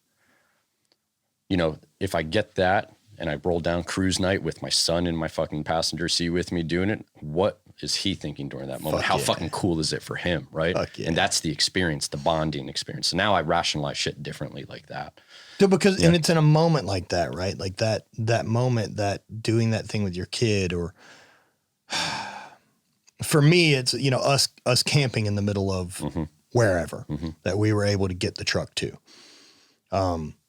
It's in moments like that, the rest of it goes away. Like the rest of the stress, the rest of the bullshit, the rest of any of the noise goes away for this kind of really cool, unique frozen time. Yeah. And those moments to me are like, that's why we do it. Like, that's why I've invested. And I'll spend the money all day on shit like that. Right? Dude, it's doing backflips into the fucking cold water in Iceland. right? That's the experience that the $6,000 I spent on the van got me. Mm-hmm. Because the van got us to the other places. Yeah. It's not about showing the van. It's the van is the I don't know. I guess I can't think of the fucking term, but either way, it doesn't matter. Spaceship. You know, it's a way to look at it, right? Like you said, the experiences and whatnot, and spending that money to do it, and not for nothing. Like, we're at this level now, and we have the confidence we've built that we can figure out a way to replenish that money. Yeah. You know what I mean? Yep. Like, I'm not saying this from a pompous standpoint. We've developed skills and tactics, and we know money. people and whatnot to be able to make some money. Yep. Right. And that goes a long way. Well, there is something to it, and like that's a term that I know that I've talked about with entrepreneurs that like it gets glossed a bit, but it's like, oh, you figured out how to make money, and like it's a weird general term, but you get it, Yeah. because it isn't just Hight Speed Daddy. It isn't one thing. Mm-hmm. It's at least for me with that like feeling of like, oh, you figured out how to make money, and the way to make money is be valuable. That's how. Whether that's provide a service. Yep. the money's always a side effect. Solve a problem, all that stuff. Right. Yep. And if you can do the other stuff well enough, the money finds you. Bullseye. Fucking amen on that. Yeah. Dude, it's amazing the roller coaster and the rides and the experiences to get where you are at certain times and whatnot. Every week's fucking gnarly. Dude, it is. And you gotta appreciate it, right? You gotta appreciate it. You know, you don't know everything's a challenge and everything is awesome all at the same time. You just gotta look at it a certain way and whatnot. And there's stress all the time, and it's how you manage that stress to how you can propel things forward and how things carry over to business and family life and whatnot, and tips, tricks, and hacks to how to deal with that stuff and whatnot. Like, do you have a morning routine? I do. Yeah, I have a morning routine. Doesn't always happen at the same time. I get a little loose on that one with myself. I'm not going to set an alarm for 4 a.m. because, I built a fucking life. I don't have to. And the only time I want to get up at 4 is because I have an airplane to go get on. Yeah, fair enough on that. And I don't have kids, so I'm not trying to steal time on the front end. Yeah. So yeah, usually it's up first thing, and it's pretty quick to coffee and then trying to get up here. Mm-hmm. And then usually up here, it's an hour worth of cardio of some sort, watch something, listen to an audiobook, sit in the sauna, those type of things to kind of get the morning going. And then I'm into it. And then I'm usually fasted. And I'm usually, I'll work on hydration and lots of caffeine during that time span. Probably more caffeine than the hydration side of it, but plenty of nothing to matter with caffeine. And if you guys haven't tried habit bread, coffee, that's what they say. Pretty good for the old caffeines. But I think the night routine, and the morning routine kind of solidify me and if I'm working out or not. Yeah. What do they look like for you? So morning routine, waking up, it used to be early shit. And same thing with you. Like, now that the kids and stuff like that, like I wake up before the kids, my wife as well, help her get out the door and things along those lines. But it's waking up, grounding myself. I'll get some journaling done. And journaling helps me either, I don't want to say set up the day, because the night before I know what my tasks are that I want to accomplish the next day, but just the grateful stuff, the affirmations, and writing that down, like physically, I've seen a big difference for me. Gratitude, exactly. And then, on the back end of that at night to help me kind of go to sleep, it's, what were the wins during the day? What were the things I could do better? And the gratitude again on the journaling side, possibly a brain dump, something like that in there. And then setting up the next day, what are the tasks that I want to get done? And I fit that in. Sometimes it's late at night, sometimes while kids are, watching TV before bed, something like that. But those routines keep me pretty grounded. And the same thing, those are sometimes at different times and whatnot. But also exercise. Like, I notice a direct difference to how fucking moody I am and how much I react to my family. Not so much at work. Work I'm pretty fucking grounded with, and my team and stuff like that. But just around the family and the triggers and things like that, because I'm not sure if anyone knows, but having 3 kids under 8 can be a little stressful at times. And managing a couple businesses, et cetera, et cetera. But if I don't get exercise in, like, I see red easier. Let's say that, you know what I mean? I mean, clearly I need it because it's a constant. Yeah. And definitely, you know, like I don't want to imagine you not working out. Mine doesn't manifest. I don't get shitty with other people. I get really shitty with me. Yeah. But that carries over to other people. And I think the red flags and for me, like the seeing red is because of shit that I built up that I'm not doing or doing wrong or this and that. And the negativity sets in easier. I can definitely feel, I get overwhelmed easier. I feel like I'll get my ass kicked a lot more if I'm not training, because there's something about knowing that every day I'm leaning into some type of resistance on purpose. Yeah. And that helps me. And because it's the physical one, there isn't anything to figure out. There's no fucking problem to solve. This is very simple. Yeah. Right. This is a fucking do it because it matters to you. No one else gives a shit, my friend. And I do think that that's really important about the morning routine. The really, really high successful fucking people I know, morning routine. And it's not necessarily that it's so stringent. Oh, no. But they're doing something for them first. And that's putting your own oxygen on before you help anyone else. Yep. And if you want to drive forward, you have to do that with your life. You have to be able to sort your own shit in the morning before you start trying to help everyone else and give out. It's getting proactive before you get reactive, right? I mean, you wake up and you start answering other people and doing shit like that. You're already on a reactive. Already. And that's just setting your day up. You already failed. Well, I've been listening to a lot of Andrew Huberman lately, and him talking about how the mind works with ADHD and these other type of things, and how impactful that first hour of your day is. Yep. And how impactful that sets a lot of the energy to a lot of what your drive for the day is, to what momentum gets started, to where your brain starts to function. It can either immediately go to anxiety and panic because you're on this reactive front. What fires, you got to fight all that shit. Those fires are coming, man. Yeah. They can wait a fucking hour. Yep. They can. And, but having that moment to kind of like, build yourself for a second and be like, look what we can fucking do. We're strong. We're fucking going for this today. Like we can outrun this. We got up and did this when no one else does. This is the part that separates us. It's the hard part, because fighting those fires is easy because you're searching an easy win already. Yeah.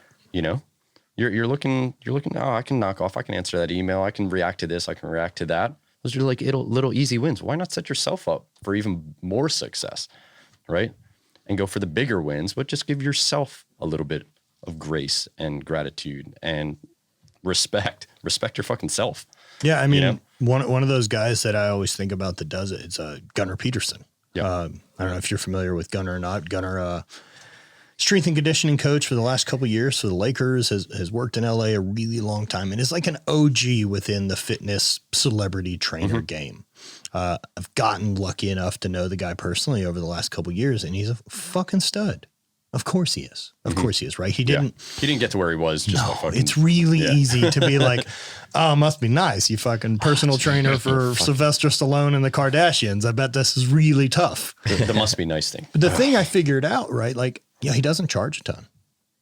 He's not charging those clients this exorbitant rate because he's aware of the business that comes from being those clients' coach and the other type of deals. And then, like, they didn't hire you to fucking strength and conditioning coach the Lakers because you're good with the Kardashians. It means you know your shit.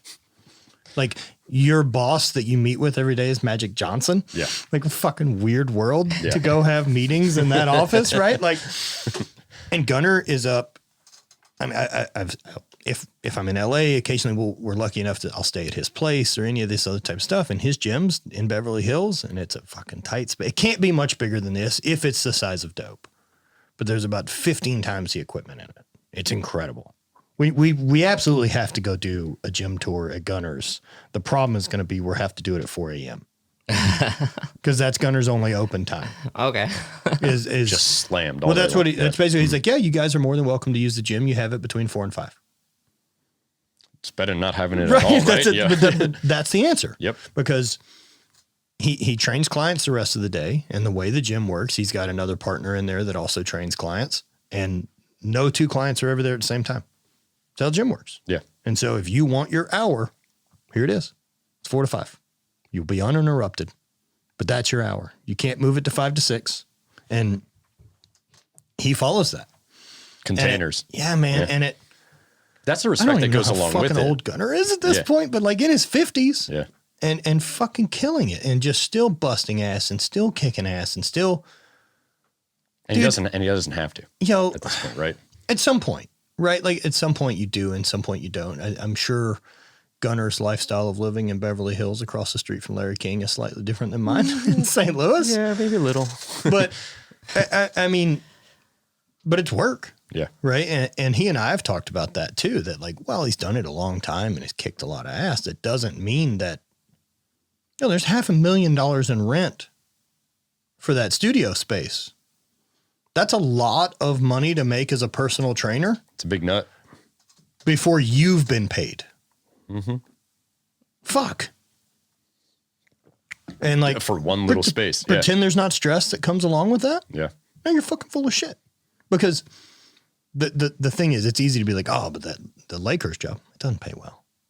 Let's not pretend that strength and conditioning jobs anywhere pay exorbitant amounts of money. That's not how it works.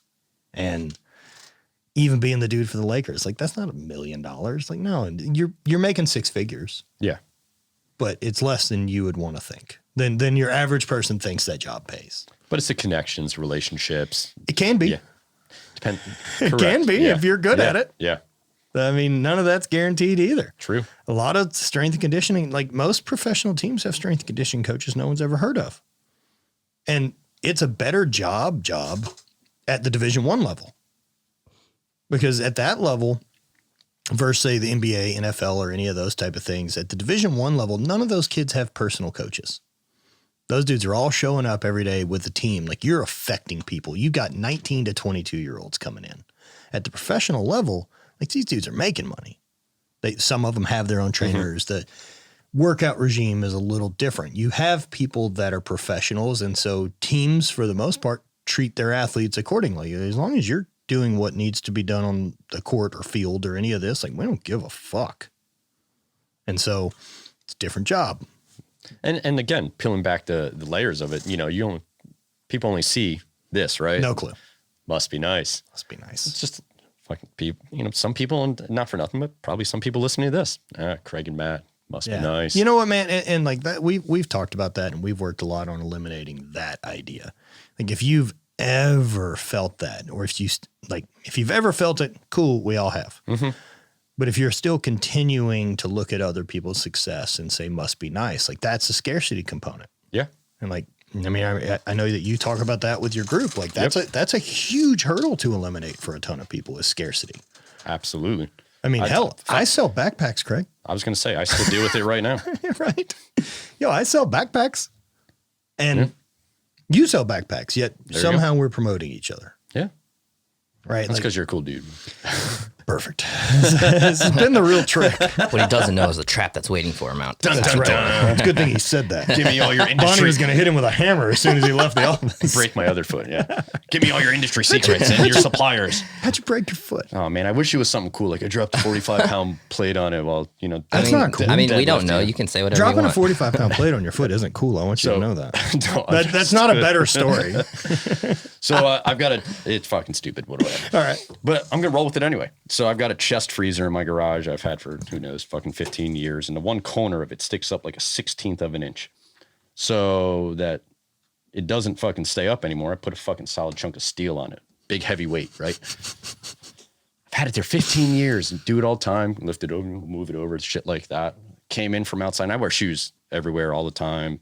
I'm just that guy, right? Military guy's background, man. Came from outside, took the boots off. They were muddy. I was like, all right, got to go over here to freezer real quick, do something. Bring stuff inside. Move the box, hit the weight falls off right on top of the foot. Third metatarsal, crack right across. Oh. Yeah, dumbass me didn't go to fucking urgency care for a week and a half. I'm like, I wouldn't have either. Yeah. I can still walk. I put on the hiking boots, nice solid flat foot. I was like, I'm going to limp, but I'll be fine. I'll give it a couple days before I realize there's a problem. Not for nothing, kind of been trained. Just deal with it. Charlie, Mike, move on. Like, there's no way I would have gone to the hospital that night. So just keep going, ice it. Didn't even bruise up. Unless I needed stitches. Fair enough. Open wound, Yeah. gotta go. Fair enough. Other than that, like, It's all inside. Take some Motrin, you're fine. that's it. Well, I definitely would have waited the next day to see where I'm at, and most likely given it a week. So week and a half or so goes by, and I have a chiropractor I go to regular. So I go there and like, hey, why are you limping? And I'm like, this happened. He's like, let me take a look. Doing whatever chiropractors do, bends a couple toes. I'm like, no big deal. Bends that third toe. I go, what the fuck? Man, pain. Yeah, pain. Yeah. And don't do that again. Yeah, We could just please, never use that toe again. Would be just fine. Please don't do that again. And he's like, not for nothing. It might be more than a hairline fracture, which Maybe I more. like associated with.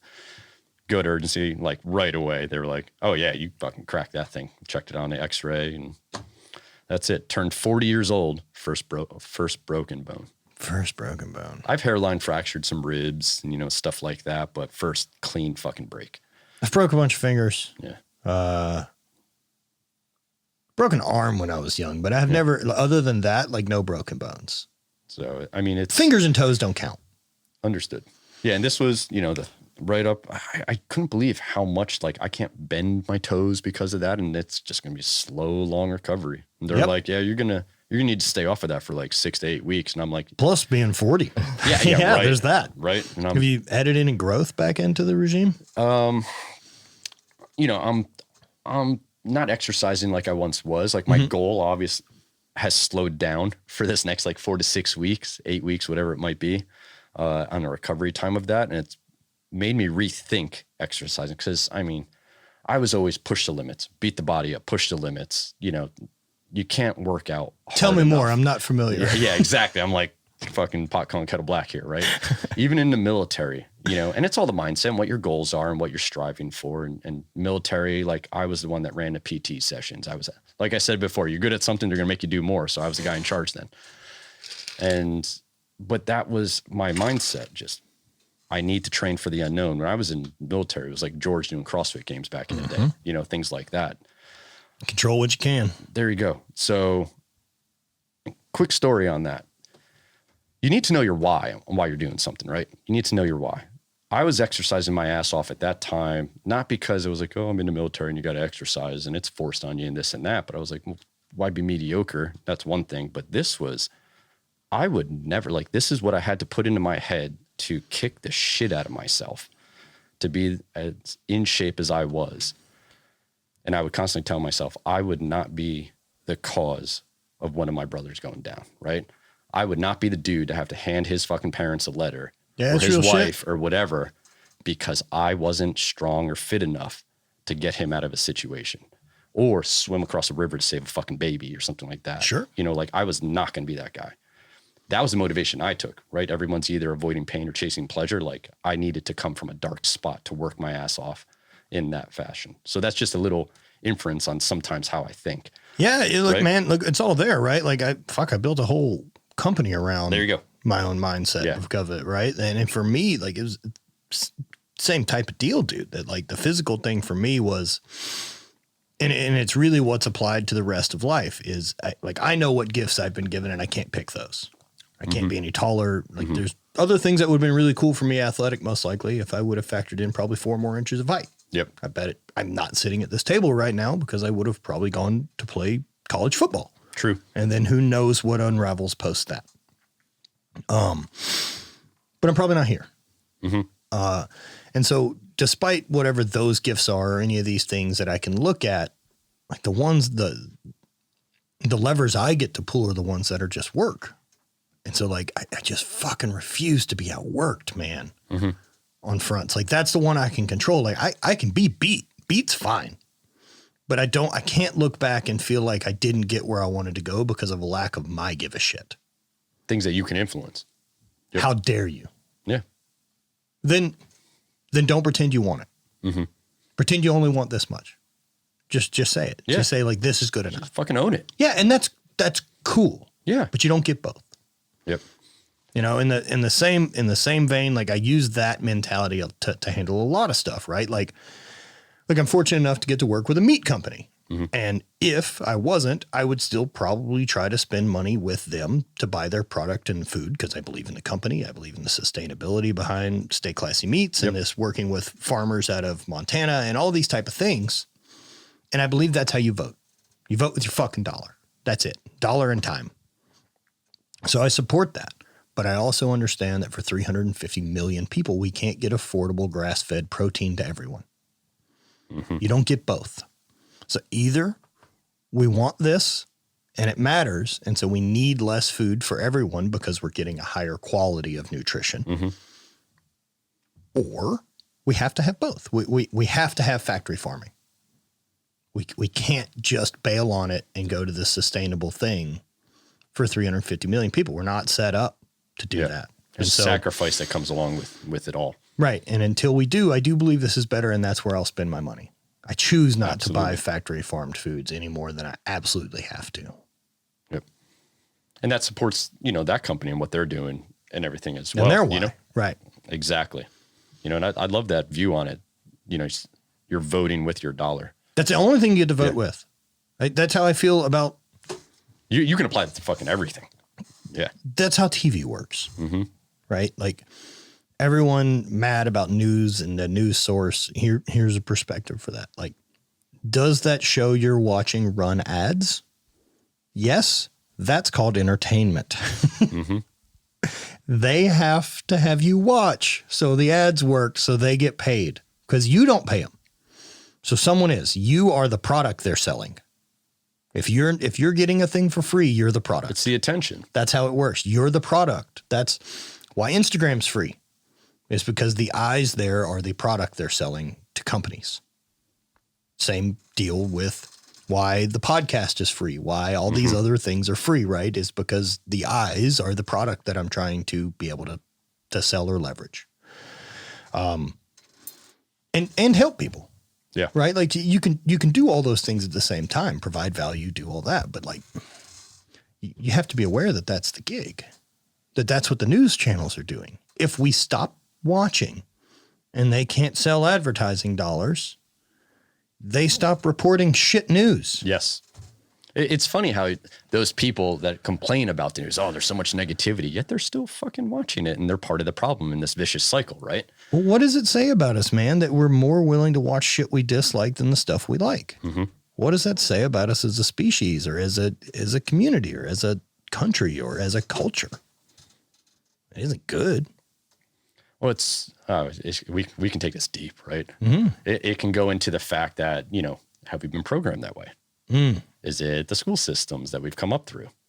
Like we can go real deep. And I'm married to a public school teacher, sure. right?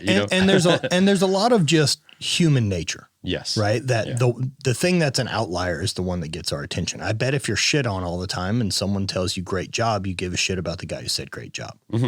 Whereas if you're trying to do well and most comments are good, the trolls are the ones that get your attention. Yeah. The thing that is contrary to what you think. Just why people watch the news choices they do, right? And if you have a 24-hour news cycle to fulfill, you got to have stories. I know that's how my mind works, right? I try to eliminate that stuff and do it, but hey, quick example, 9 times, let's say, for example, 9 times out of 10, I feel I made great decisions with my kids. I was a good dad. I didn't react, took deep breaths, whatever. It's that one fucking time that I raised my voice that I'm going to dwell on. Right. And I'm going to beat the shit out of myself on how I could be better, let alone those 9 other times that there's like, yeah, man, pat on the back, good job and stuff like that. It's reversing that mentality. And it's hard to do. How do you not get buried by it? Yeah. Because that's the other one. Is like, I know that one day that you're like, fuck, you can bury yourself on it. And then it's tough to get out of that hole to be like, okay, just better.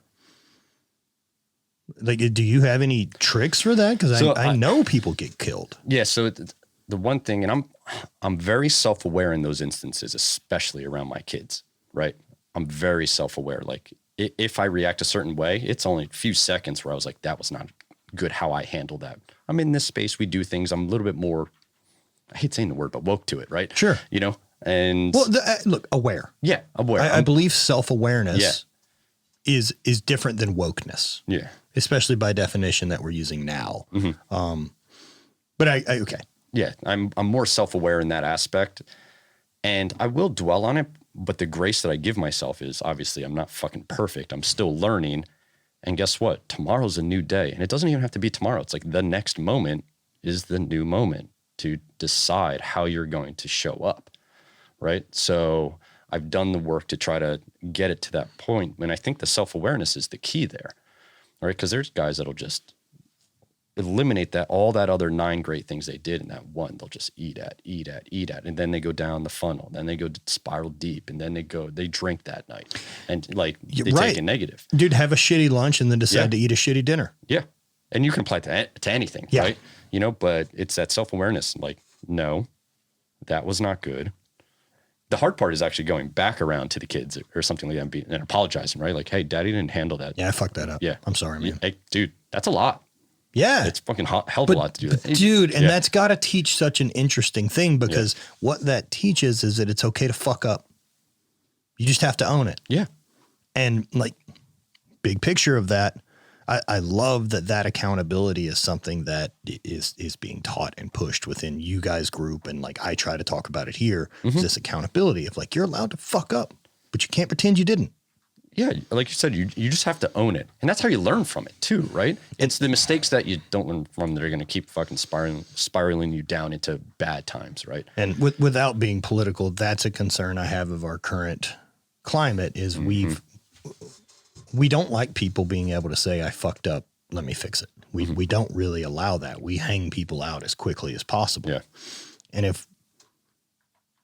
if we're going to be that type of a reactionary society, to mistakes that are, I don't want to use the term elite, but let's just say are people in the limelight. Yeah. I don't even want to say leaders, but like fuck it. Because they're not leading. No. They're not fucking leading by definition. Our elected officials. Yeah. Semi-elected officials. We've got to a point that like, yo, if you made a mistake 20 years ago, we're bringing it up and we're trying to fucking hold you to the grindstone for now. Even though clearly you've adapted and changed and you're not that person and everything tells us that, but I still need you to now remind you and fucking, what are we doing?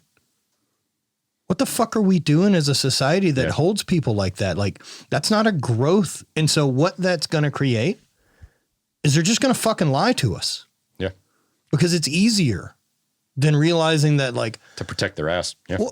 Well, it's not even protect their ass. It's a realization of like, okay, so any fuck ups are unacceptable. So we just can't tell them that we made a fuck up. And then because the news is so fucking shit and convoluted on the back end, we'll just let them figure it out.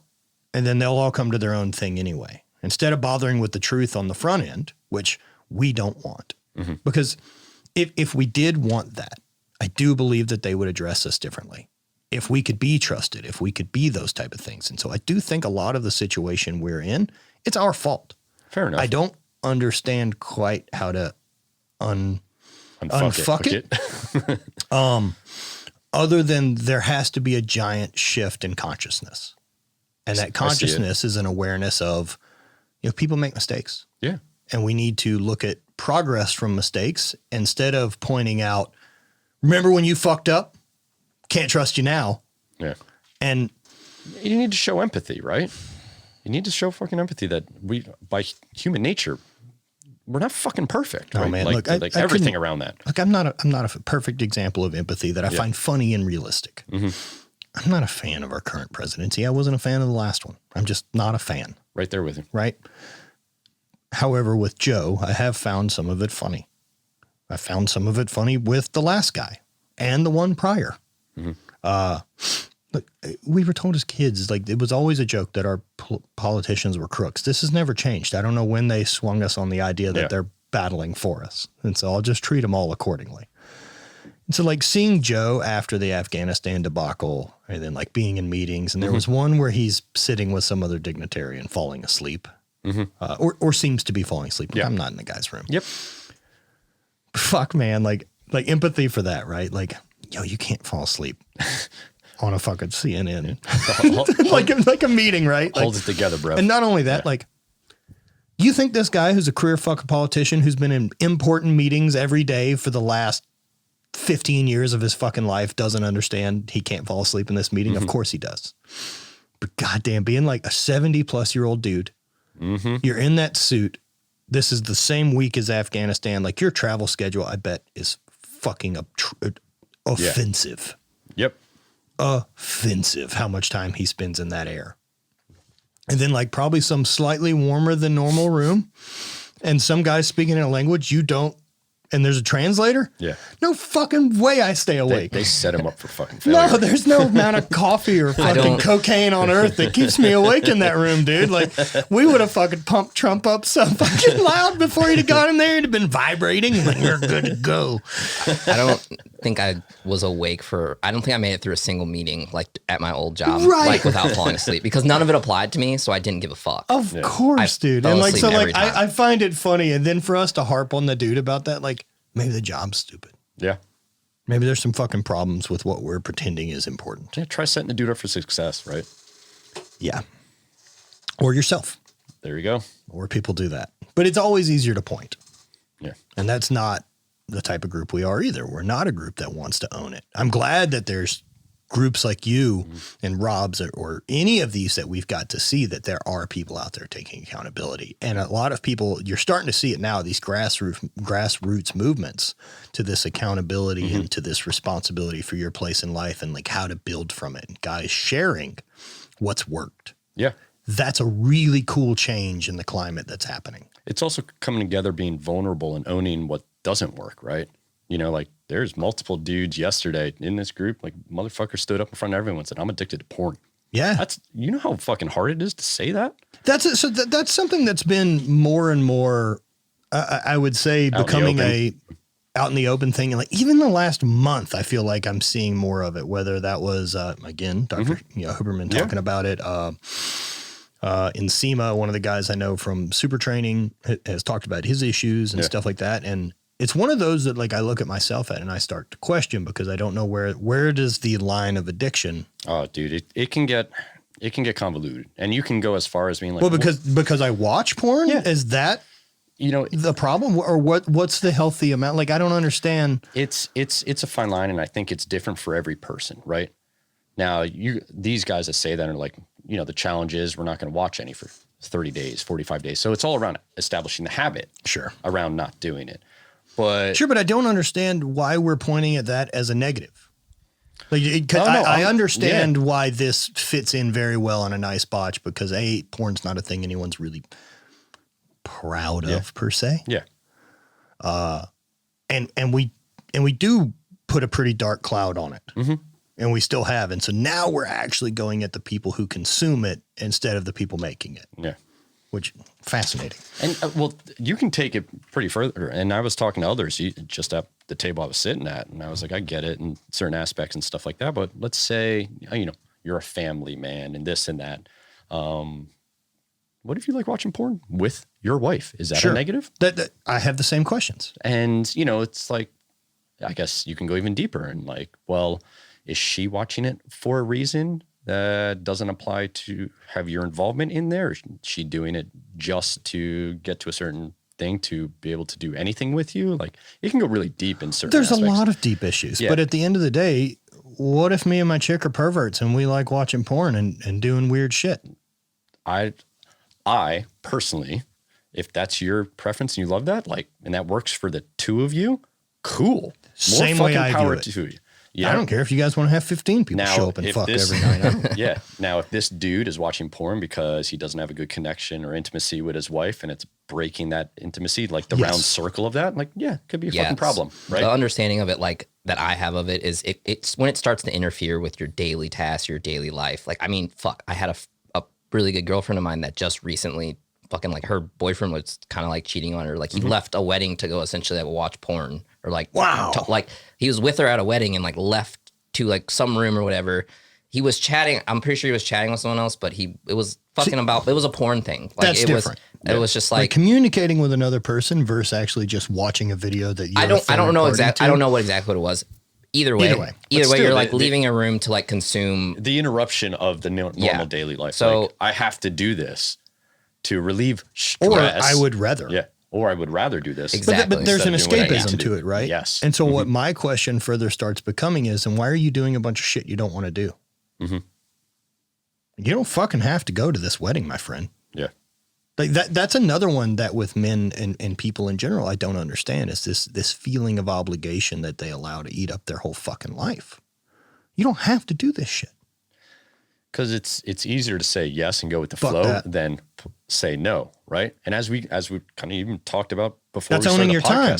own your fucking time, right? Like, Yo, my time, say no. I don't have to do shit. Like that was, again, that comes with that accountability and responsibility of the first part, right? Of I know that all of my problems were created by me. 100% they are. Mm-hmm.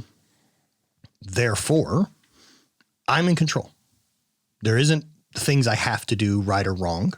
There are things that have favorable and unfavorable consequences for the decisions I make.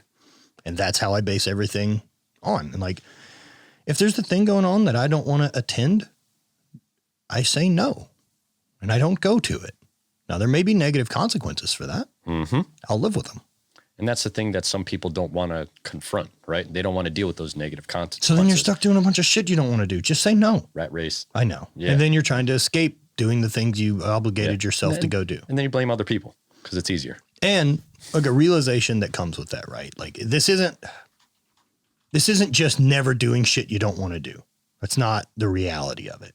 It's a bit of a thought experiment for a philosophy. And that philosophy is that I'm not obligated to do shit. And because of that, if I am doing a thing, it means I chose it. Mm-hmm. And if I chose it, let's be fucking present and let's do it. There's not a middle ground. I'm not just going to go show up and sit in the back of the room and be present. Yeah. What a fucking waste. What a disservice to your own time. It's a respecting yourself thing, right? Yep. And not for nothing, those around you as well that are there. Like if they know you're not quote present and like your mind's not into it, you're not having a good time, like you're doing a disservice to them as well. So working with the Dad Edge, I know you said you're sponsoring that, but do you have your own group? We do have a Hight Speed Daddy men's group online. Okay. Hight Speed Daddy, Provide, Protect, Connect. Whoever wants to check it out on Facebook. Right on. How many people? Because like I'm working on one. Yep. We have 1,200 or so people within the Facebook group. That's not a paid group. That's a free group. Honestly, most of the guys that come in there are post-purchase sequence, you know, type thing. Come in. Hey, you got problems or you want to just talk to other dads around you. It's a nice, secure group, men only. You know, like you can get vulnerable if you want. You can hang out. You can watch. You can listen. We put tips, tricks, hacks, all that stuff in there to help you through those the hardships of life that a lot of dudes don't like opening up against, right? It's all that stuff that you peel the onion layers back and dudes are like, oh shit, yeah, I got the same thing going on. But I didn't want to talk about it because it's weird. Faux pas, right? Yeah, whether that's fucking porn or just being unhappy or feeling insecure as a provider. Yep. There's a lot. There's a lot to unpack. And I think it's also really important to kind of take a step back and realize that the fact that we're getting to unpack any of this is such a new thing. Mm-hmm. Whereas before, like in like grand scheme of before timeline wise for people, we had 10 kids because we had to manage a farm and shit had to get done every day. There wasn't a lot of time for existentialism during the 1700s. Yeah. Need the fucking workers, man. Things were busy. Stop fucking talking. Yeah. This has to get done. Otherwise we starve to death at the end of the week or in the winter, right? Like I, as someone I would say 90+% of the time that I've ever been hungry in my life was by choice because I'm trying to choose to be hungry to adapt so that I'll lose weight. Mm-hmm. Do you know what a fucking luxury that is? I'm not hungry. I'm choosing to be because I have an abundance of food. All of my problems come from an abundance. Perspective. Yeah. Yep. Yeah. People have no idea, especially people that haven't traveled the world, seen third world countries, know the hardships that everyone else, like just by living in America, you're in the top 0.001% of the fucking world type thing. We have fat homeless people here. Dude. Fat homeless people. Let alone the guy asking for 50 cents, rocking fucking Air Force Ones and shit. I know. Like that, right? And look, that one's tough, right? Because I can't hold I don't know their story. I don't know their story. Yeah. And like there's a dude up here on the corner. It's there most days, and he's out there at the same time, has a bucket, and he sits on it. I've never seen him. He's not panhandling. He's crazy or mentally, has something going on. Unstable. Yeah. He's got a necklace on that seems to be a pin with what seems to be something else taped to the end of it. And he points it at cars and like kind of does what seems to be some voodoo. Doesn't seem to be a negative vibe, waving a lot, but he's there every day. Like it's an interesting his thing that he's chosen it. He's consistent. Like he fucking shows up every day to do this. Well, for whatever reason, he's driven by it. Could be his choice. We don't know the story, right? We don't know the background. We don't know. So. Sure. And I don't know what got him there. I know that he hasn't been doing this since he was 15. Yeah. Like there was a day, and I would, the problem is he probably can't translate the story. Yeah. Or maybe he can. I don't know. I think it goes back to ownership in a lot of ways. The choices we make dictate the lives we lead, right? So, he made certain choices to get him there. Some of those could have been good. Some could have been bad. And maybe there is some just really unfortunate circumstance that he's just not fit. Yeah. Right. To manage. And that is, again, the perspective of these men's group, these people that like, we're not trying to survive. We're guys that are trying to get together to push. We want to thrive and we want to be better. We want to be able to lead the charge and show other people that this other perspective of how to lead and how to be vulnerable and be open and be able to accept confrontation, handle confrontation in a positive way that gets us out of it with something both people get instead of you being right. Yeah. If you have the choice to live mediocre or to, I mean, I'm going to steal this right from Larry and his group, right? Like if you have the choice to live mediocre or live fucking legendary, like, yeah. Is it even a choice? Oh, why would you? Like, dude, fucking. If you get tired with the legendary thing, you can always default back to it. Right. You can always slow down. But I mean, need a couple weeks of mediocrity there. It's just one of those things. Like, I mean, for me as a family man, like my family deserves the best fucking version of me. Like I will do anything to get there. Not for nothing. Like if it came down to like me, like you're a much bigger dude than me, but I'd fucking plow through you to get to my fucking family. I understand it, dude. So it's like, bad leg. I'm not trying to fight anybody. He can't pivot well. Go to the right. I'd be like, the only reason concealed carry is I'm just trying to make things fair. Dude, here's a cup of coffee. It's over here. All right, I'm going to run it. But it's just one of those things. Like I feel they truly deserve that, and because of that, I'm going to constantly work on myself to improve myself. And when you get around other men that are like, and it doesn't have to be dads, it could be other dudes. There's women's groups that do this as well, because they're a little bit more it's easier for them to open up. I think, like I think there's been more. Look, growing up as a female in our society is it's a very different, challenging set of standards that have been placed. Yeah. It's just different. It's different being a female than a dude. Yeah. And I'm not going to pretend to know that, even upon the fact that within our brand, like we have intentions to launch like a Hight Speed mommy version. Yeah. I ain't going to run that. I can't. I don't know how. Right. I can know the business side of it, but I don't know how women think. I'm going to need an alpha female to run that shit for me, and to lean into other women in certain ways, So like, that's something that it's a whole voodoo thing to me on that aspect. Yeah, it is. Right. And I'm still learning myself. Yeah. And I mean, not only that, like you have figured out how to communicate to a very specific genre of guy. Yes. There just happens to be quite a bit of them. And that's part of the business side of like own your niche. Yep. Like you don't need everyone to like your shit. You don't even need that many people. Nope. Basically none. Nowadays with the internet and shit like that. That's what I'm saying. It's basically none. Yeah. It's a 0% conversion almost and still doing well. Yep. And that allows you to lean into the people that want more. Yeah. That want more of your time. The people that are interested in the Hight Speed Daddy thing, that like the backpack and get the lifestyle, but want more. That's where the good stuff is. The backpack's the fucking thing that got you in. That's exactly the thing, man, it's a piece of fabric, right?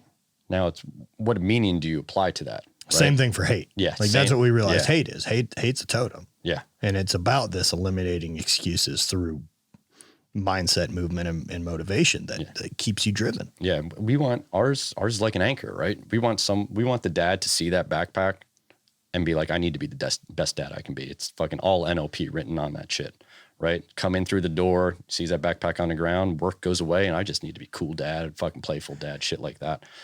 You know, anytime he touches it, just need to sink in. All right, take a deep breath, relax. You're going to encounter stressful times, more about you than it is them probably. Yeah. You know, shit like that.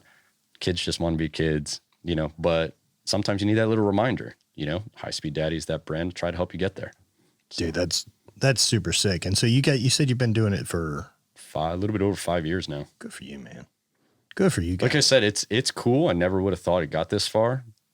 Personally, Join the club. I won in the beginning, but realized that I mean, dude, I'm not gonna lie. I started it for selfish reasons, right? Yeah. I saw a need on a product, thought I could sell it. Then I realized all the struggles that dads go through. I remember probably one of the first or second emails I got before I sold the product, started a blog, dad blog, right? How to be a better dad and shit like that.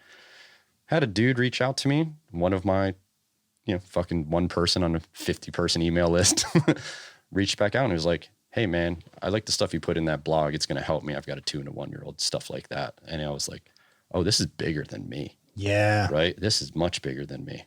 Man, I dove get hard it on too. that. I get it too. And it's easy to, like, I started for selfish reasons too. Like I was like, oh shit, I can sell a thing. I think most of us do, right? Yeah. Okay, cool. Yeah. This hobby thing now has another outlet that I can sell stuff through. And then the more I've done it, man, seeing people get the brand tattooed on them, seeing people like really get it, and the amount of money that some customers have spent in this, fuck, man, I'm overwhelmed by it a lot of times. Yeah. And it's really strange to say, and I know that you'll get this as the business owner, that holy fuck, it's way bigger than I ever thought and has reached more people than it ever could have. And I'm overwhelmed and extremely grateful. Yep. And it's about 10% of where I'd like it to be. Oh, fuck, man. In the exact same sentence. So, and the exact same other side of that is like, we're not doing that great. Like it's the complete opposite on the other side of it. It's like, we could be doing more. Always. Yeah, but I think that's the motivation, you know, and it's not just a motivation for us. It's a motivation to how many more lives can we affect? Yeah. Right. It's ripples in the pond, dude. There you go. Absolutely. You know, legacy's different for everyone. Right. Yep. And like, oh man, I just think the hard part is, am I the guy to bring it there or not? It's right? it's and tricky, knowing, right? Like that, are you a voice? You know, do you have whatever this gravity is that other people are going to find and allow them to kind of want to change their thoughts and change their perspective and take on that voice, or maybe explore your world a little bit more and see who you use as resources and learn the same way. Yep. But I do think a lot of that comes from guys like us choosing to share it. And not only that, like, and because I did the same thing, like when you started choosing to write and like do a blog, ain't no one on the other end of that fucking thing. Yeah. Like when you start, it isn't because a bunch of people were clamoring for your word. Yeah. No, it's still just continuing to put it out there because you find it, that you find this value in sharing your perspective and sharing your experiences. And for me, like I got really lucky with this group of rad people I was around and started filming some content to try to go and show more of it because I had access and I wanted other people to get some of the mindset and different stuff that I got from experiencing life with around these other people. And that has now turned into the podcast and more travel or any of this. And this is how I learn. Yep. Like I don't do the book thing. And so I need conversation and being challenged and trying to think and, you know, seeing what you guys do business wise, especially along the lines of the men's group, like, and how to affect people. And then, you know, realizing after conversations like this, like what I can do better on all fronts. What it's about, man. On all fronts, man. Craig, I appreciate the day. I appreciate you having me down here. I was so stoked, you know, fucking was like coming down to St. Louis. I got to meet Matt. Didn't think it would turn into the podcast in person. So this is just like, oh man, cherry on a cake, man. Look, dude, I love getting to do it. And two, I'm really excited getting to share like the studio and stuff, especially with guys trying to figure it all out too. Yep. We're all in the same boat.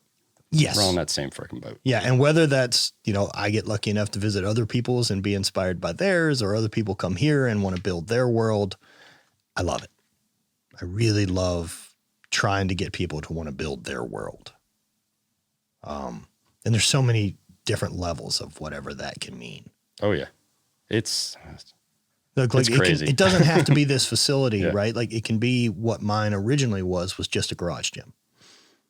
And it was just my space in building my world, so that the time I spent within my world accomplishing my goals was enjoyable. Environment, man. That's it, right? Yeah. So where can everyone find everything for you guys' stuff? We're hightspeeddaddy.com, Facebook, Instagram at Hight Speed Daddy. If anyone has any questions, want to reach out to me, if there's any dads out there that looking for help and stuff like that, you can email me personally. I answer all DMs. I answer all Instagram messages. Craig at hightspeeddaddy.com. Like, let it come in, Easy man. enough. Let it come in. Dude, Craig, I thank you so much, man. Dude, I appreciate it. Thank you. Yeah, brother. All right. See you guys next week.